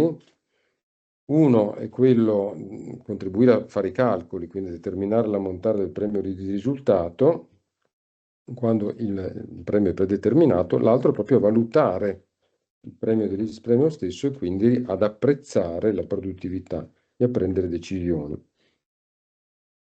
Ci sono dei dati normativi anche su questo. Ad esempio, il primo è l'Artificial Intelligence Act europeo, il regolamento europeo 2024, il considerando 57 dice espressamente che l'intelligenza artificiale può essere utilizzata for monitoring or evaluation of persons, quindi per valutare e monitorare le persone. La legge italiana 132 del 2025, articolo 11 e articolo 14. L'articolo 11 è dedicato al lavoro, l'articolo 14 all'intelligenza artificiale nella pubblica amministrazione, ed entrambi confermano che l'uso dell'intelligenza artificiale ha la facoltà non solo di aumentare la quantità dei servizi, ma anche la qualità e di verificare la produttività dei lavoratori. Infine c'è l'articolo 1 bis, mi pare, nel decreto 152 del 97, di cui parlava anche Rosario Santucci, l'articolo dedicato il tema dedicato alle informazioni derivanti dal contratto sulle condizioni contrattuali. Questo articolo, modificato dal decreto trasparenza del 2022, anch'esso conferma la possibilità che ci siano sistemi di questo genere che influenzano la valutazione e le prestazioni. E allora quali sono i rimedi? Ma prima di parlare dei rimedi, due dati sull'impatto dell'intelligenza artificiale nel lavoro pubblico. C'è un rapporto, scusate, abbastanza recente di Forum PA del 2024, che fa vedere come l'intelligenza artificiale potrebbe avere effettivamente un grande impatto sui lavoratori pubblici.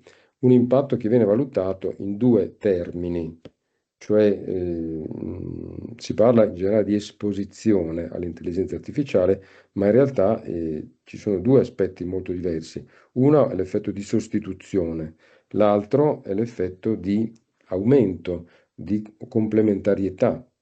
Per molti pubblici dipendenti l'effetto potrebbe essere un effetto di sostituzione, di mansioni, di funzioni, e invece per altri, soprattutto le qualifiche più elevate, questo rapporto dice che ci può essere un effetto di complementarietà, quindi un lavoro aumentato, non in senso di aumento di lavoro, di tempi di lavoro, ma nel senso di aumento di qualità, di potenzialità. Ebbene, in ogni caso, lo ha scritto anche di recente Lorenzo Zoppoli, l'intelligenza artificiale è destinata a impattare in modo molto importante sulla pubblica amministrazione in termini procedimentali, in termini di abbreviazione dei tempi di lavoro e anche ovviamente auspicabilmente di tempi di risultato, di risposta all'utenza. E quindi il diritto del lavoro pubblico è chiamato a trovare i rimedi, o meglio le tutele, le protezioni. Allora, le tutele e le protezioni possono essere di due, forse di tre tipi. La prima è, ne parla anche la strategia italiana di intelligenza artificiale 2024-2026, la cosiddetta Artificial Intelligence Literacy, cioè la formazione, l'istruzione, la consapevolezza dei lavoratori sull'uso di questi sistemi per poterli dominare. Ma c'è anche un aspetto ovviamente più generale, qui ci sono tante analogie, dico sorprendentemente, ma con la materia della sicurezza, perché qui si parla di formazione ma anche di informazione.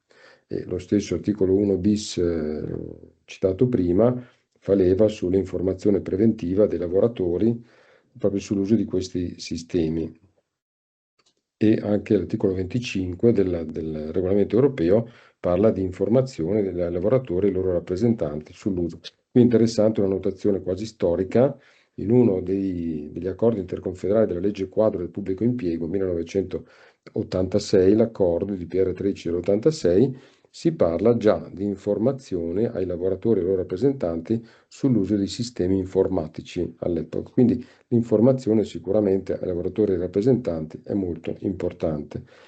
Quindi formazione, literacy, informazione, ma soprattutto il controllo umano. Ed è il modello della direttiva dei platform workers che è già stata citata del 2024, cioè l'idea per cui è necessaria una supervisione sempre umana su questi sistemi di controllo. E qui c'è un'espressione che mi è molto piaciuta. Ho letto un articolo recente su federalismi di Michele Faioli, che si è occupato molto di questi temi, e lui dice che la macchina intelligente, come viene chiamata, diventa un intermediario. È un'ipotesi di intermediazione nelle prestazioni di lavoro, è intermediaria tra il datore di lavoro e il lavoratore, ma come tutti gli intermediari nel diritto del lavoro vanno sorvegliati, vanno vigilati, vanno riportati entro certi limiti. La macchina non può prendere decisioni da sola sulla gestione dei rapporti di lavoro, ma deve essere ovviamente monitorata e deve essere non solo addestrata, ma supervisionata dal controllo umano. E qui torno per un attimo al decreto Brunetta, l'articolo 18 del 2009, là dove proprio parla di divieto di distribuzione di risorse sulla base di meri automatismi. Ecco, certamente non si pensava a questo, ma potrebbe essere letto in chiave moderna, vietando decisioni soltanto automatizzate sulla gestione dei rapporti di lavoro e sulla valutazione della performance. Salto il tema del garante della privacy e vi cito soltanto un paio di sentenze sempre in tema di intelligenza artificiale. Due sentenze, una molto recente, molto nota, del 2025, sul caso della sentenza del giudice con l'uso dell'intelligenza artificiale. E qui la Cassazione stigmatizza ovviamente questo, dicendo che il ruolo del giudice è insostituibile nella decisione, ma anche nell'interpretazione della legge. Qui c'è anche la norma specifica, la legge 132, proprio sull'impiego dell'intelligenza artificiale in ambito giudiziario.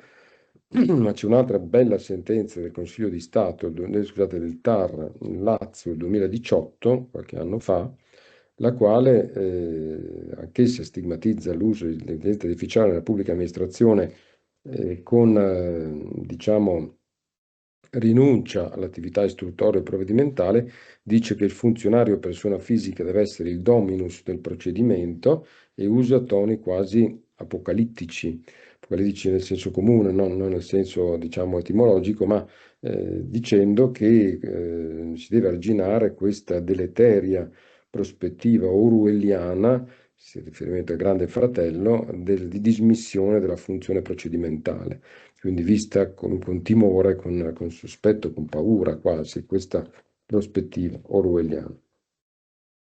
E seconda parte e anche ultima, cioè l'impatto di genere, in qualche modo collegato a questo tema. Cominciamo col dire che l'impatto di genere, in termini anche di discriminazione, della flessibilità del tempo di lavoro nella pubblica amministrazione, è un dato abbastanza noto. E, ad esempio, c'è qui, ho notato una sentenza molto interessante e anche commentata della Cassazione con riferimento al caso dell'Agenzia dell'Entrata. Ecco, diciamo prima che ci sono anche qui i dati normativi ovviamente, cioè la stessa direttiva 97/81 sull'accordo quadro europeo in materia di part-time considerava questa possibilità di fare leva sui tempi come strumento di conciliazione vita-lavoro. Lo stesso articolo 18 della legge sul lavoro agile ne parla espressamente come strumento di conciliazione vita-lavoro. La legge 53 del 2000 consentiva già di finanziare progetti non solo nel lavoro privato con finalità di conciliazione. Ma questa sentenza, molto più recente della Cassazione 2024, ha esaminato il caso dell'Agenzia delle Entrate dicendo che in questo caso, il caso era il seguente: il lavoratore a part-time dell'Agenzia delle Entrate si vedevano valutata ai fini della progressione verticale, credo, in maniera ridotta l'anzianità lavorativa, anzianità di servizio prestata part-time. E la Cassazione dice, riformando tra l'altro le sentenze di merito, dice non è giusto che venga valutata in modo riduttivo l'anzianità di servizio, perché non è tanto importante la quantità delle pratiche svolte, ma la qualità delle pratiche. Di conseguenza, non valutare l'anzianità di servizio del lavoratore part-time alla stessa stregua degli altri lavoratori, qui il riferimento era ancora alla norma sulla parità del decreto 61 del 2000, è una discriminazione. È una discriminazione diretta nei confronti di lavoratori e lavoratrici a part-time. Ma la Cassazione va oltre e dice, siccome il giudice di merito, sulla base di un dato notorio e, non cerco le parole esatte, notorio dato sociale, il giudice di merito con un'importante presa di coscienza ha accertato o ritenuto che i dipendenti a part-time dell'Agenzia delle Entrate fossero in larghissima maggioranza delle lavoratrici, allora in questo caso non c'è solo la discriminazione diretta, ma c'è anche la discriminazione indiretta nei confronti delle lavoratrici, quindi una discriminazione di genere. Per cui una discriminazione legata al tempo di lavoro può anche produrre un effetto discriminatorio, un impatto di genere in termini negativi. Cito un'altra sentenza e poi vado verso la conclusione. Altra sentenza, che questa annotata sulla rivista Equal della professoressa Zilli, una sentenza che ricordo bene perché è del mio tribunale locale, Tribunale di Modena, vedo che Anna si ricorda, marzo 2024, legata in qualche modo al tempo di lavoro, perché qui abbiamo una discriminazione posta in essere dal Ministero dell'Istruzione e del Merito, che aveva vietato a una lavoratrice disabile, ai sensi del beneficiario della legge 104, di diritti con la legge 104, aveva vietato la prestazione di lavoro straordinario per compensare le chiusure di giornata, chiusure prefestive della scuola, di una scuola, istituto scolastico dove lavorava. In sostanza cosa succede? Che la scuola, in giornate prefestive, prima delle vacanze o nei ponti, chiude e i lavoratori e le lavoratrici normalmente facevano e fanno sulla base di un accordo sindacale lavoro straordinario per compensare ed evitare di prendersi delle ferie. Questa lavoratrice, in quanto disabile, era stata ritenuta impossibilitata a svolgere lavoro straordinario, quindi era costretta tutte le volte a prendersi delle ferie e senza poter svolgere lavoro ulteriore. In fondo riguarda in qualche modo la flessibilità del lavoro. Il giudice dice che questa è una discriminazione per disabilità, in quanto svolgere lavoro straordinario in questo caso diventa un accomodamento ragionevole, ai sensi della Convenzione ONU del 2006, trasfusa in Italia, da ultimo proprio nella legge 104, con l'articolo mi pare 5 bis o qualcosa del genere.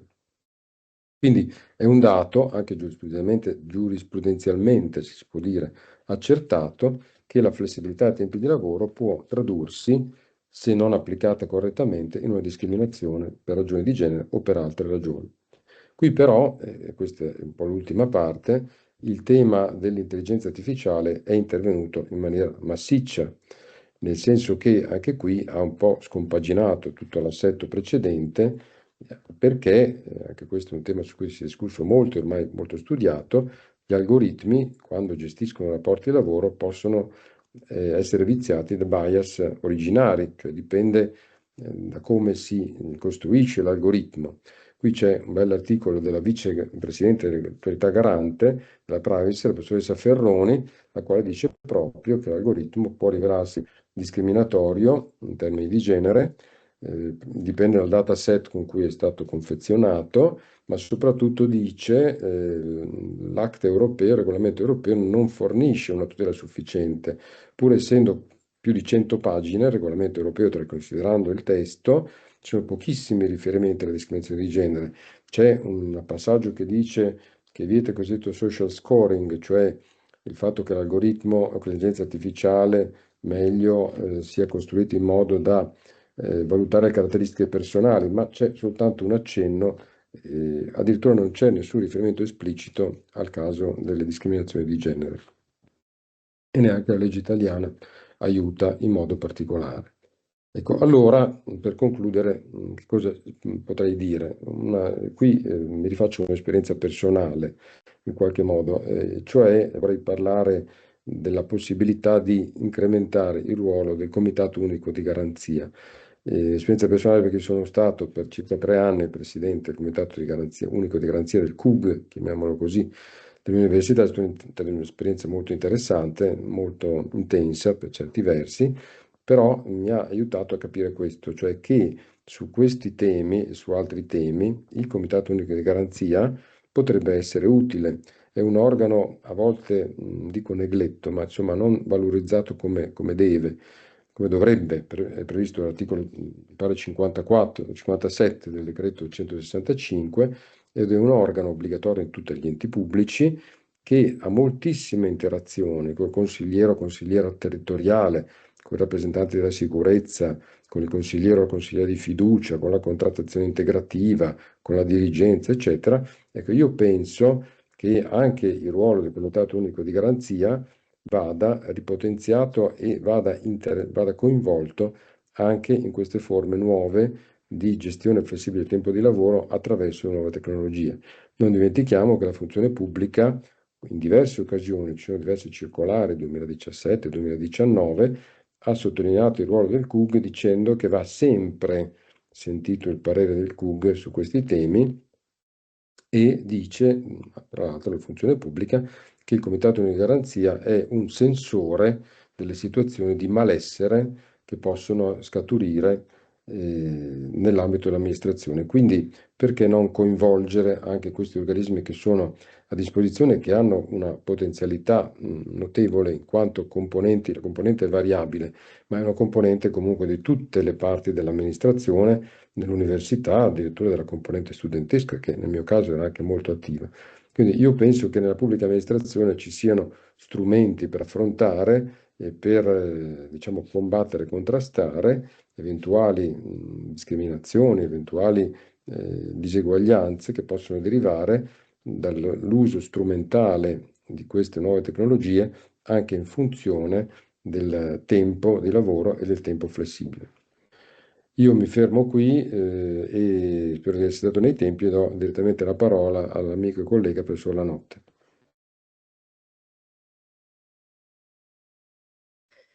Grazie.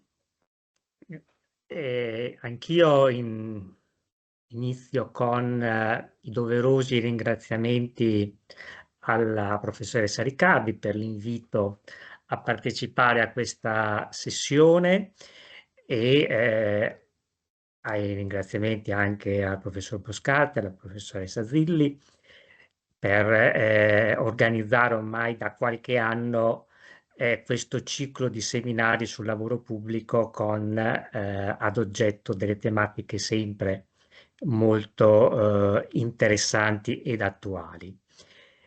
Vengo all'argomento che mi è stato assegnato, la parte riguardanti ai profili innovativi, anche con un occhio alla comparazione europea e con riferimento a come la flessibilità oraria possa diventare una leva di inclusione e di produttività anche nell'ambito delle transizioni, rivoluzioni digitali che stiamo vivendo nell'ambito della pubblica amministrazione, ma non solo della pubblica amministrazione, anche nel settore privato. E quindi diciamo, una prima riflessione che vorrei fare, il mio intervento sarà articolato su alcuni punti, visto che il tema è abbastanza ampio e quindi non vi è modo di poter trattare di tutti gli aspetti che sono comunque interessanti.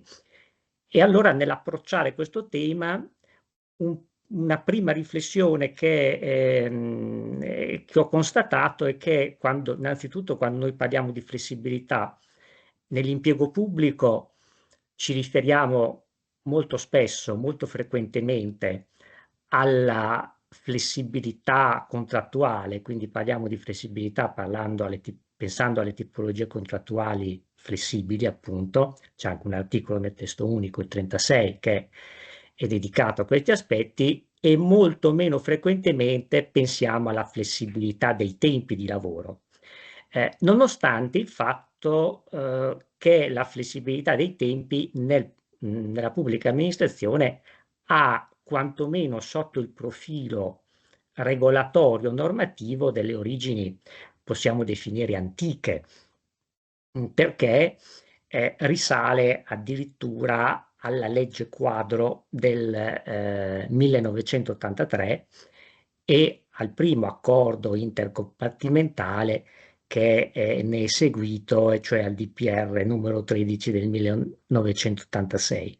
Ecco, in quella sede, in un contesto completamente differente rispetto a quello attuale, già si parlava di flessibilità degli orari e dei tempi di lavoro, perché si pensava ad una articolazione degli orari basata su una flessibilità giornaliera, si pensava ad una turnazione, si faceva riferimento alla reperibilità e proprio con riferimento alla flessibilità della prestazione giornaliera si indicava anche già un'idea che poi è rimasta attuale, che è stata sviluppata in anni recenti, della previsione di una fascia di compresenza di tutto il personale all'interno della giornata, lasciando poi la possibilità di gestirsi in modo flessibile, in modo autonomo, un orario di ingresso e un orario di uscita in modo flessibile. E ancora, sempre in quegli anni, vi è il passaggio alle 36 ore settimanali, quindi alla riduzione dell'orario di lavoro dei dipendenti pubblici, durata settimanale del lavoro che è tuttora rimasta determinata in quella misura. Poi il contesto è notevolmente cambiato, pensiamo solo che all'inizio degli anni 90 abbiamo avuto la privatizzazione del pubblico impiego, quindi si è passati da un contesto di tipo pubblicistico ad una dimensione privatistica della gestione del rapporto di lavoro e della gestione degli orari di lavoro.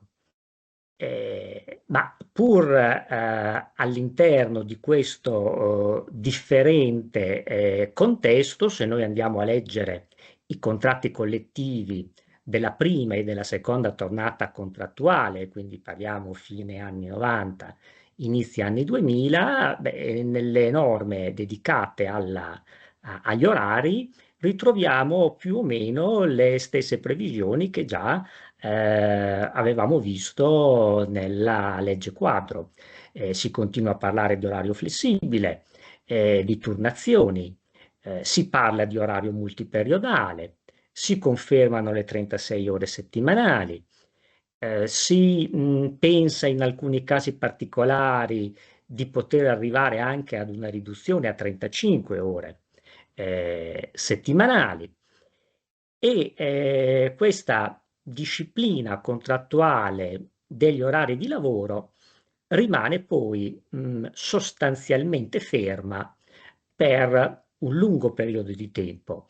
I rinnovi contrattuali successivi non si occupano di aggiornare o modificare queste norme e arriviamo così ai nostri giorni, con la ripresa della contrattazione collettiva dopo il blocco degli anni 2000, si riprende con la tornata 2016-2018 e in questa tornata si riscrive anche la disciplina degli orari, ma in linea di continuità con il passato, perché gli istituti di riferimento rimangono sostanzialmente più o meno gli stessi, orario flessibile, turnazione, orario multiperiodale.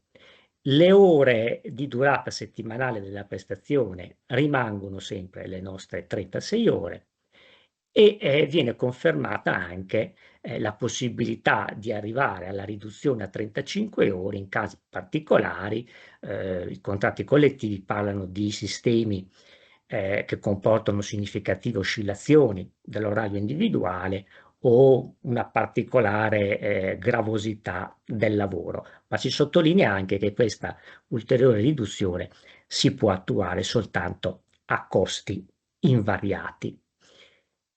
All'interno di questo percorso che ho voluto un po' ricostruire per capire un po' qual è la genesi poi delle possibili innovazioni odierne, dobbiamo tenere conto che su questo dato contrattuale in linea di continuità abbiamo avuto però un grosso cambiamento del livello normativo, perché siamo passati dalla vecchia disciplina degli orari al decreto legislativo 66 del 2003, su cui non mi soffermo, è stato già ampiamente e ben illustrato dal professor Santucci. E quindi, nonostante noi abbiamo degli strumenti di flessibilità che hanno una continuità nel tempo, cambia completamente il contesto di riferimento e cambia anche il sistema delle fonti. E qui mi ricollego un po' anche al tema degli spazi più o meno ampi che può essere lasciato poi al potere organizzativo, gestorio dell'amministrazione e dei dirigenti nel gestire questi strumenti di flessibilità.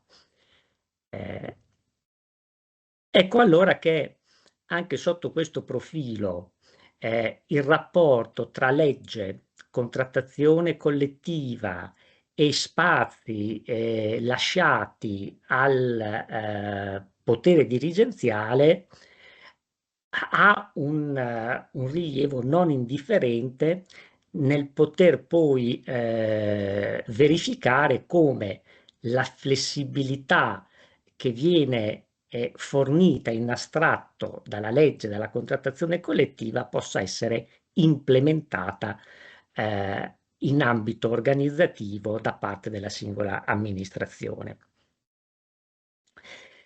Sotto questo profilo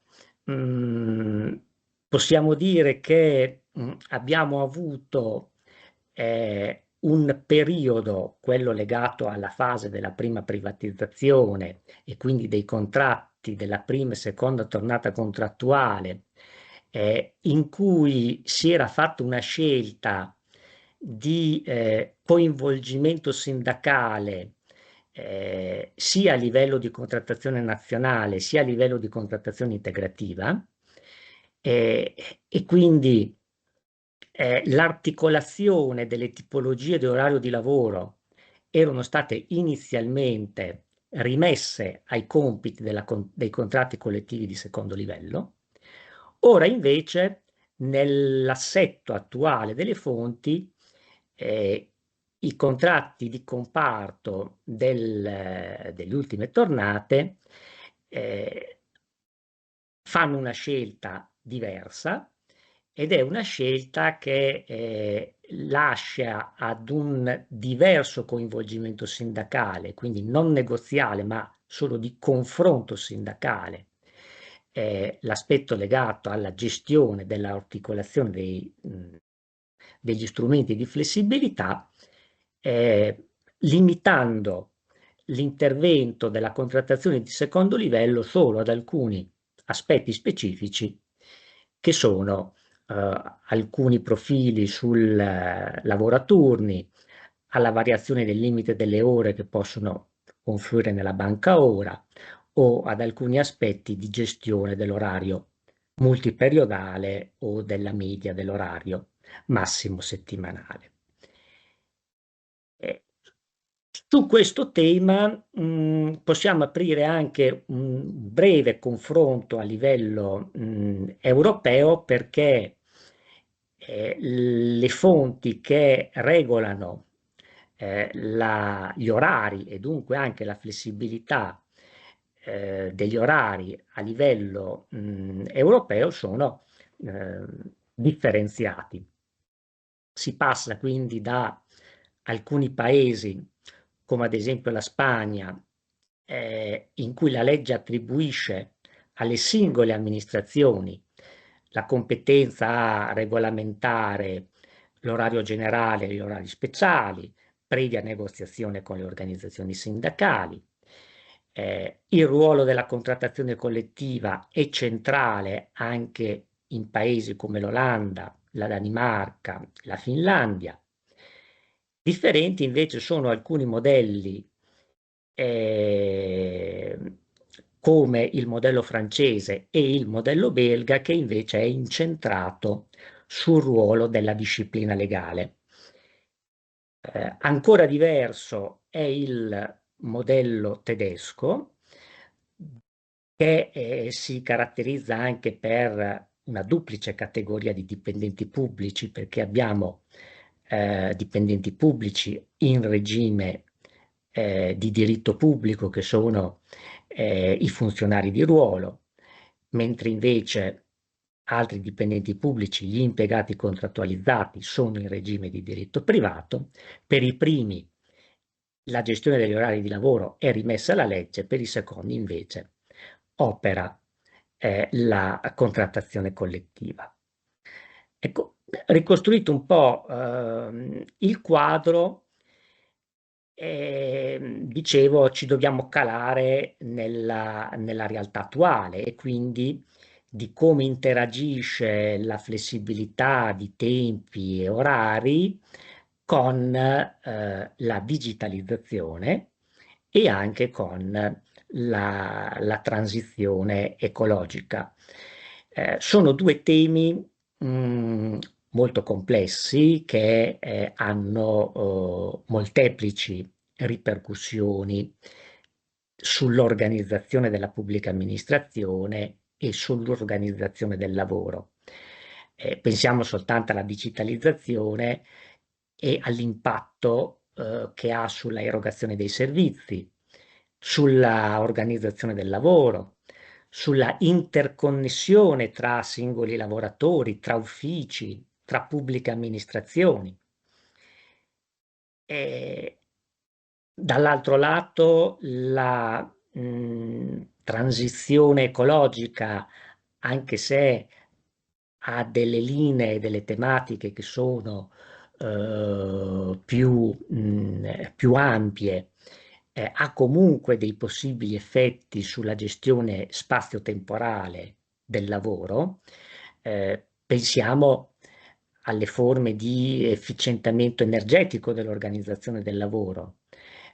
Così la flessibilità dei tempi di lavoro può favorire una mobilità più sostenibile, e questo un qualche spunto lo possiamo ricavare anche negli stessi contratti di comparto, dove parlando dell'orario flessibile si fa riferimento anche alle dimensioni del centro urbano dove è ubicata la sede dell'amministrazione, o ancora il contenimento delle spese energetiche delle strutture pubbliche, che può passare anche attraverso una rimodulazione degli orari di lavoro, degli orari di servizio della settimana lavorativa, pur senza pregiudicare la estensione e la qualità dei servizi grazie ai processi di digitalizzazione, quindi alla possibilità di erogare servizi online.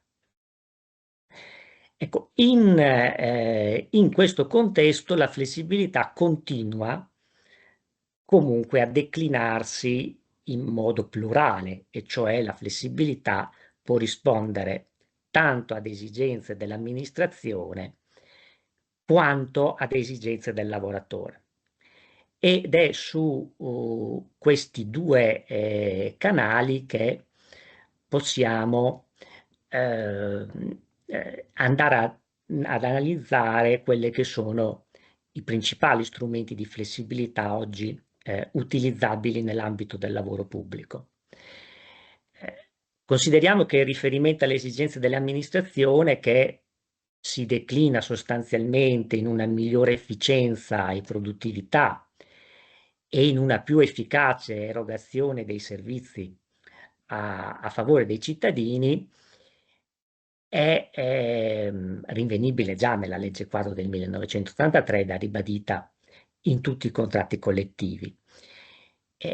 Più sfumato e potremmo dire più moderno è invece il riferimento alle esigenze dei lavoratori, perché è un riferimento che è formulato in modo più generico e l'attenzione a questi temi è rinvenibile in modo più significativo solo a partire dai contratti collettivi delle ultime tornate, quindi parliamo dal CCNL del 2016-2018 in avanti, i quali qualificano l'orario flessibile proprio come uno strumento di conciliazione di vita-lavoro.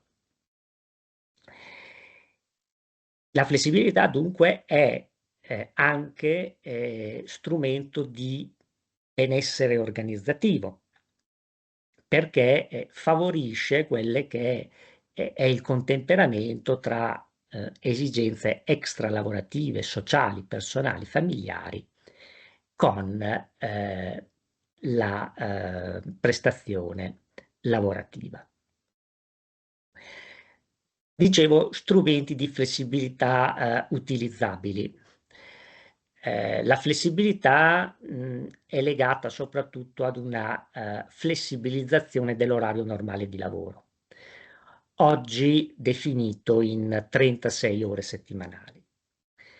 Ecco, all'interno di questo orario normale settimanale si aprono in via potenziale ampi spazi di flessibilità, sia in termini di durata della prestazione giornaliera, sia in termini di collocazione della prestazione lavorativa all'interno della singola giornata. Quindi possibilità di lavorare più o meno ore, possibilità di iniziare a lavorare o di terminare di lavorare in orari diversi. Ecco, questa flessibilità potenziale incontra alcuni limiti nel settore pubblico, limiti che sono determinati in primo luogo dalla funzionalizzazione dell'orario di lavoro all'orario di servizio.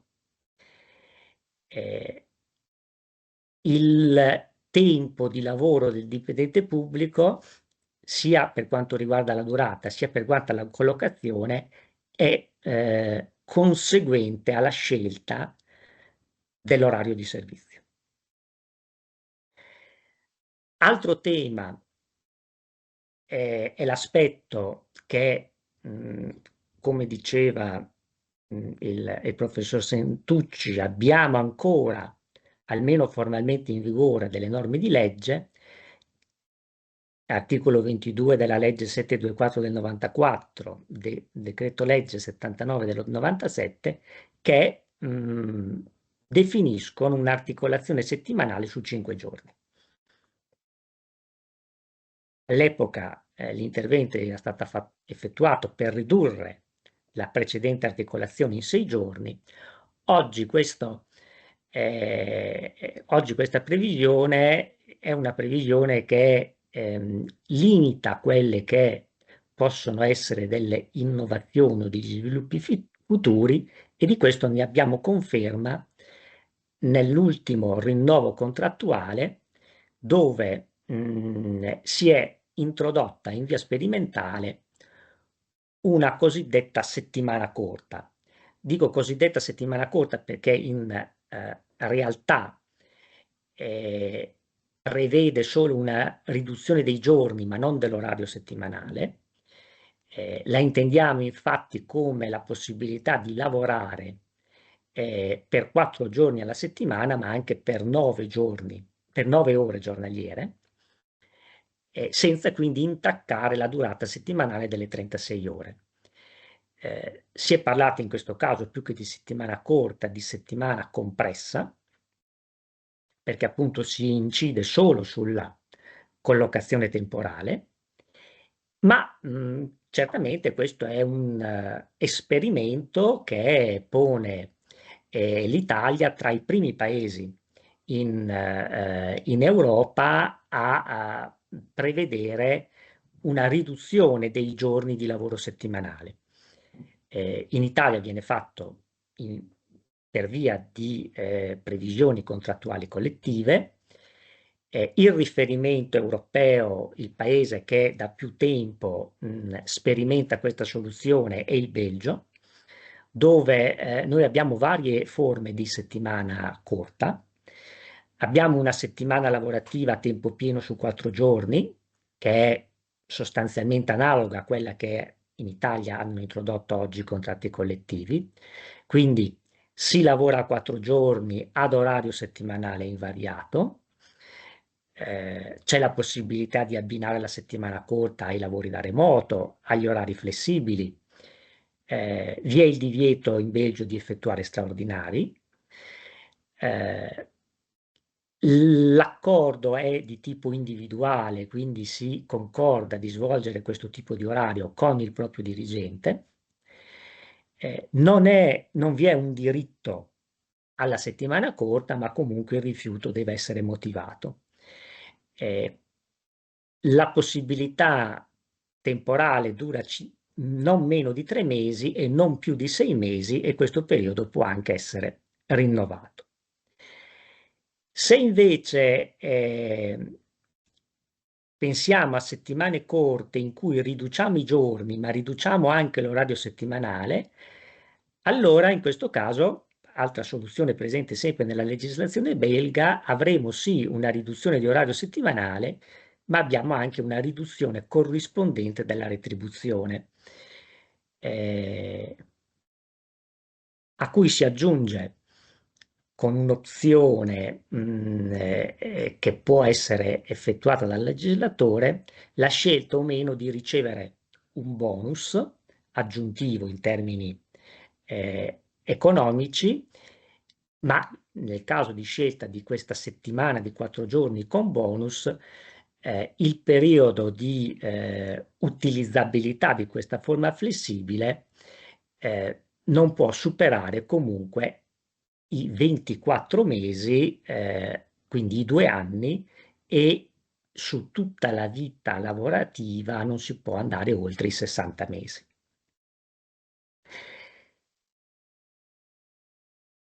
Sempre in Belgio abbiamo anche possibilità di settimane corte con riduzione dell'orario e riduzione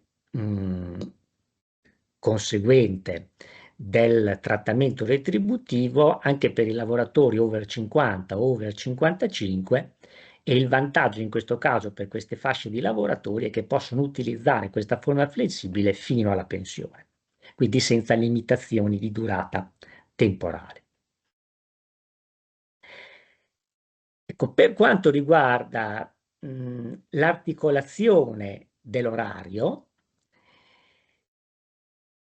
il tema che si ripropone un po' in tutte le legislazioni europee è quello dell'orario flessibile, e cioè la possibilità di variare l'inizio e la fine della prestazione giornaliera. Questo strumento dell'orario flessibile possiamo considerarlo come lo strumento più utilizzato all'interno dei vari paesi dell'Unione, anche se poi la regolamentazione assume contorni differenti da un paese all'altro, in riferimento ad due aspetti essenziali di flessibilità. Ci sono sistemi che consentono solo la flessibilità della collocazione oraria a durata della prestazione giornaliera invariata. Altri sistemi invece consentono tanto la variazione di inizio e fine lavoro all'interno della singola giornata, ma anche la variazione della durata della prestazione. Per fare alcuni esempi, possiamo partire dall'Italia. I contratti collettivi di comparto consentono il lavoro flessibile, quindi individuano il lavoro flessibile come uno degli strumenti di articolazione dell'orario di lavoro a disposizione delle singole amministrazioni, quindi dei dirigenti per gestire l'orario dei singoli uffici.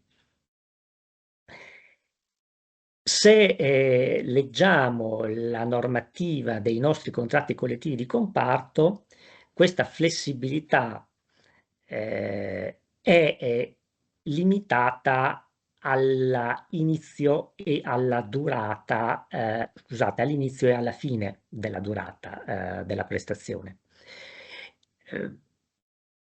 Il tema è quello se è possibile generare flessibilità positiva e negativa, se è possibile cioè lavorare qualche ora in più o qualche ora in meno rispetto all'orario normale. E la risposta è che è certamente possibile arrivare a lavorare in alcuni giorni qualche ora in più e in altri giorni qualche ora in meno all'interno della singola settimana, in modo che l'orario settimanale rimanga di 36 ore. È anche possibile, perché questo è riconosciuto dai contratti di comparto, generare limitatamente una flessibilità negativa, cioè lavorare qualche ora in meno creando cioè debito orario, purché questo debito venga recuperato entro il mese successivo con modalità e tempi che sono da concordare con il dirigente. Si dovrebbe escludere, e uso il condizionale perché poi se andiamo a analizzare i regolamenti o gli accordi integrativi di singole amministrazioni italiane, questo non è sempre così, però dovrebbe escludersi la possibilità di poter generare da parte del singolo lavoratore tanto flessibilità positiva quanto flessibilità negativa e con una compensazione gestita in modo autonomo dal singolo lavoratore. Questo perché da un lato questo sarebbe in contrasto con quanto previsto dal CCNL che prevede che in caso di debito orario non lo si possa recuperare gestendoselo in autonomia, ma occorre concordarlo con il dirigente. E poi se si ammettesse questa possibilità noi arriveremmo di fatto a legittimare degli orari di 36 ore settimanali che non sono più calcolati sulla singola settimana, ma sono calcolati su periodi più lunghi che possono essere il mese, il trimestre o addirittura l'anno, cosa che non è vietata in assoluto, ma che il decreto 66 del 2003 ammette previa autorizzazione della contrattazione collettiva. Rivolgendo lo sguardo all'Europa sull'orario flessibile, noi abbiamo vari modelli che hanno flessibilità più o meno elevate. In Francia, ad esempio, si prevedono degli orari variabili con un periodo minimo di lavoro di 4 ore al giorno. In queste 4 ore è necessario, obbligatorio, essere presenti in ufficio, e poi ci sono delle fasce orarie flessibili durante le quali è possibile scegliere ogni giorno gli orari di arrivo e di uscita. È inoltre possibile variare la durata giornaliera, generando quindi ore a debito e ore a credito. Vi sono però dei limiti massimi che sono definiti dalla legge, massimo 6 ore su 2 settimane, o massimo 12 ore in un mese. Un modello più o meno analogo è previsto in Finlandia, dove l'orario flessibile può essere variato fino a 4 ore in eccesso o in difetto. E qui parliamo quindi di flessibilità della durata della prestazione. Le ore accumulate in eccesso però non possono superare le 60 ore in un periodo di 4 mesi. Le ore in difetto non possono essere più di 20 ore. Anche in Germania abbiamo un orario flessibile. In questo caso il lavoratore può scegliere l'inizio e la fine della giornata lavorativa nel rispetto di fasce orarie prestabilite. La scelta anche in questo caso è quella di definire una fascia oraria centrale in cui tutti devono essere al lavoro, e delle fasce di flessibilità che si pongono a monte e a valle di questa fascia centrale, in cui il dipendente può decidere autonomamente quando iniziare e quando terminare la prestazione giornaliera. Anche in Germania è possibile accumulare un saldo positivo o negativo, e queste ore poi devono essere utilizzate o per giorni o mezze giornate libere o per compensare il debito orario. Altro aspetto di flessibilità è quello relativo all'orario multiperiodale. Qui i riferimenti sono già nel decreto 66 del 2003, i contratti collettivi di comparto ne prevedono una disciplina basata su una programmazione plurisettimanale. L'orario multiperiodale consente di lavorare per più ore in alcune settimane, compensandole con minor lavoro in altre settimane. L'arco di temporale di riferimento nelle pubbliche amministrazioni è di norma quello delle 13 settimane. Nel contratto sanitario noi abbiamo anche un riferimento più specifico sulla durata minima e massima delle settimane gestite in multiperiodalità, perché non si può scendere sotto le 28 ore e non si possono superare le 48 ore. Anche l'orario multiperiodale è frequente in Europa. Cito solo 2 paesi, la Francia, che si caratterizza per i cosiddetti cicli di lavoro, che sono di durata variabile e sono definiti per un arco temporale minimo di 1 settimana fino a 1 anno. In questi cicli di lavoro vengono definiti degli orari settimanali variabili. La previsione che è contenuta nella legge francese è anche quella che stabilisce che le ore lavorate oltre l'orario normale danno diritto a dei periodi di riposo compensativo. Particolare anche la soluzione adottata dal Belgio, dove abbiamo un orario settimanale alternato, quindi è costruito su base quindicinale, 2 settimane. In una settimana si lavorano 9 ore al giorno per 5 giorni alla settimana, quindi 45 ore alla settimana.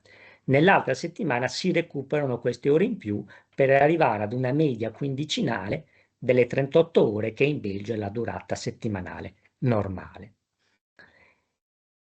Mi avvio alla conclusione con alcune riflessioni finali, traendo spunto anche un po' da alcuni punti trattati nelle relazioni precedenti. Perché quando parliamo di prospettive e di innovazione ci dobbiamo un po' chiedere quali potrebbero essere gli approdi futuri della gestione dei tempi di lavoro. E questo diciamo che porta a mettere in primo piano quello che può essere l'impatto, lo è già, ma quello che lo potrà essere anche a maggior ragione in futuro, della digitalizzazione e delle pubbliche amministrazioni e dell'organizzazione.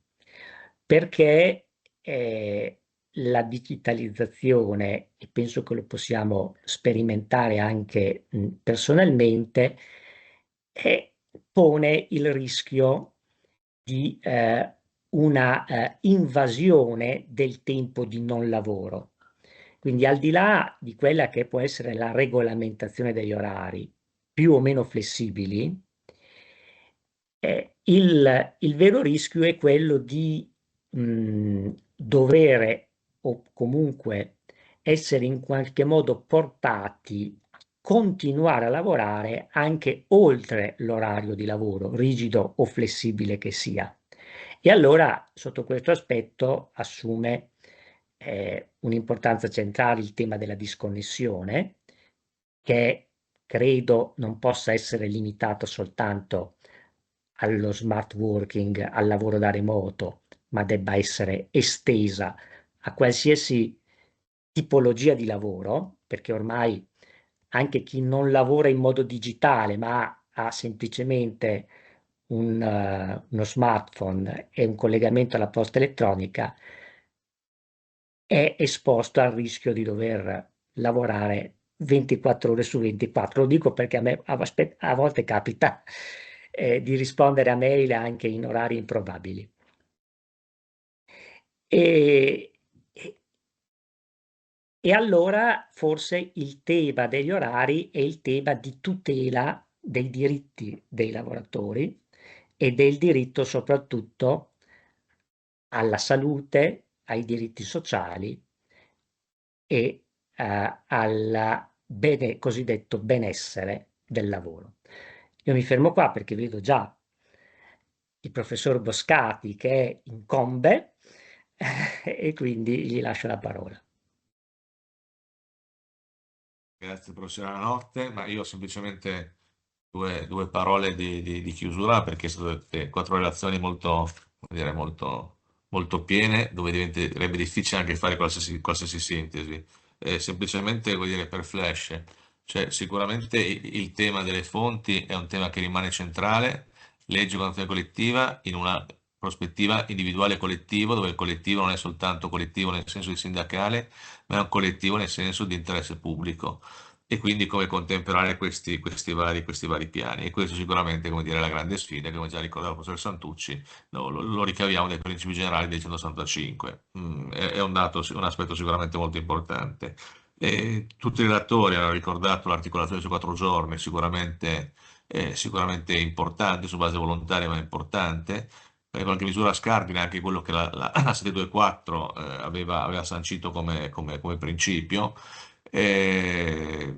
Non c'è stata forse un'adeguata riflessione su questo profilo, però insomma sul piano delle fonti, ma lo possiamo dare come un dato, come un profilo acquisito, anche perché è su base, come dire, unilaterale ma volontaria, nel senso che ci deve essere un potere datoriale accettato dal lavoratore. 4 giorni, 4 giorni sicuramente si lega, ma questo è già presentato, c'è già il primo incontro al tema dell'age management.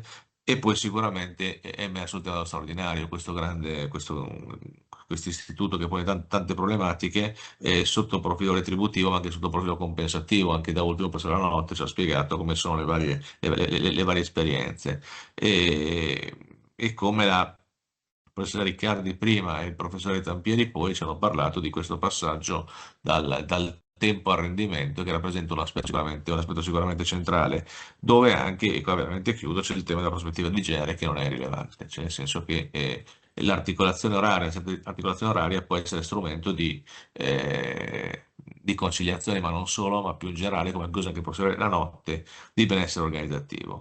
Mi fermo perché le cose sarebbero tante, le sono tante, non abbiamo più tempo, lascio alla collega Zilli la conclusione delle conclusioni secondo questo must, che ormai vuol dire, è quinquennale, non possiamo certamente interromperlo oggi. Grazie a tutti, grazie ai relatori, grazie a chi ha partecipato come uditore.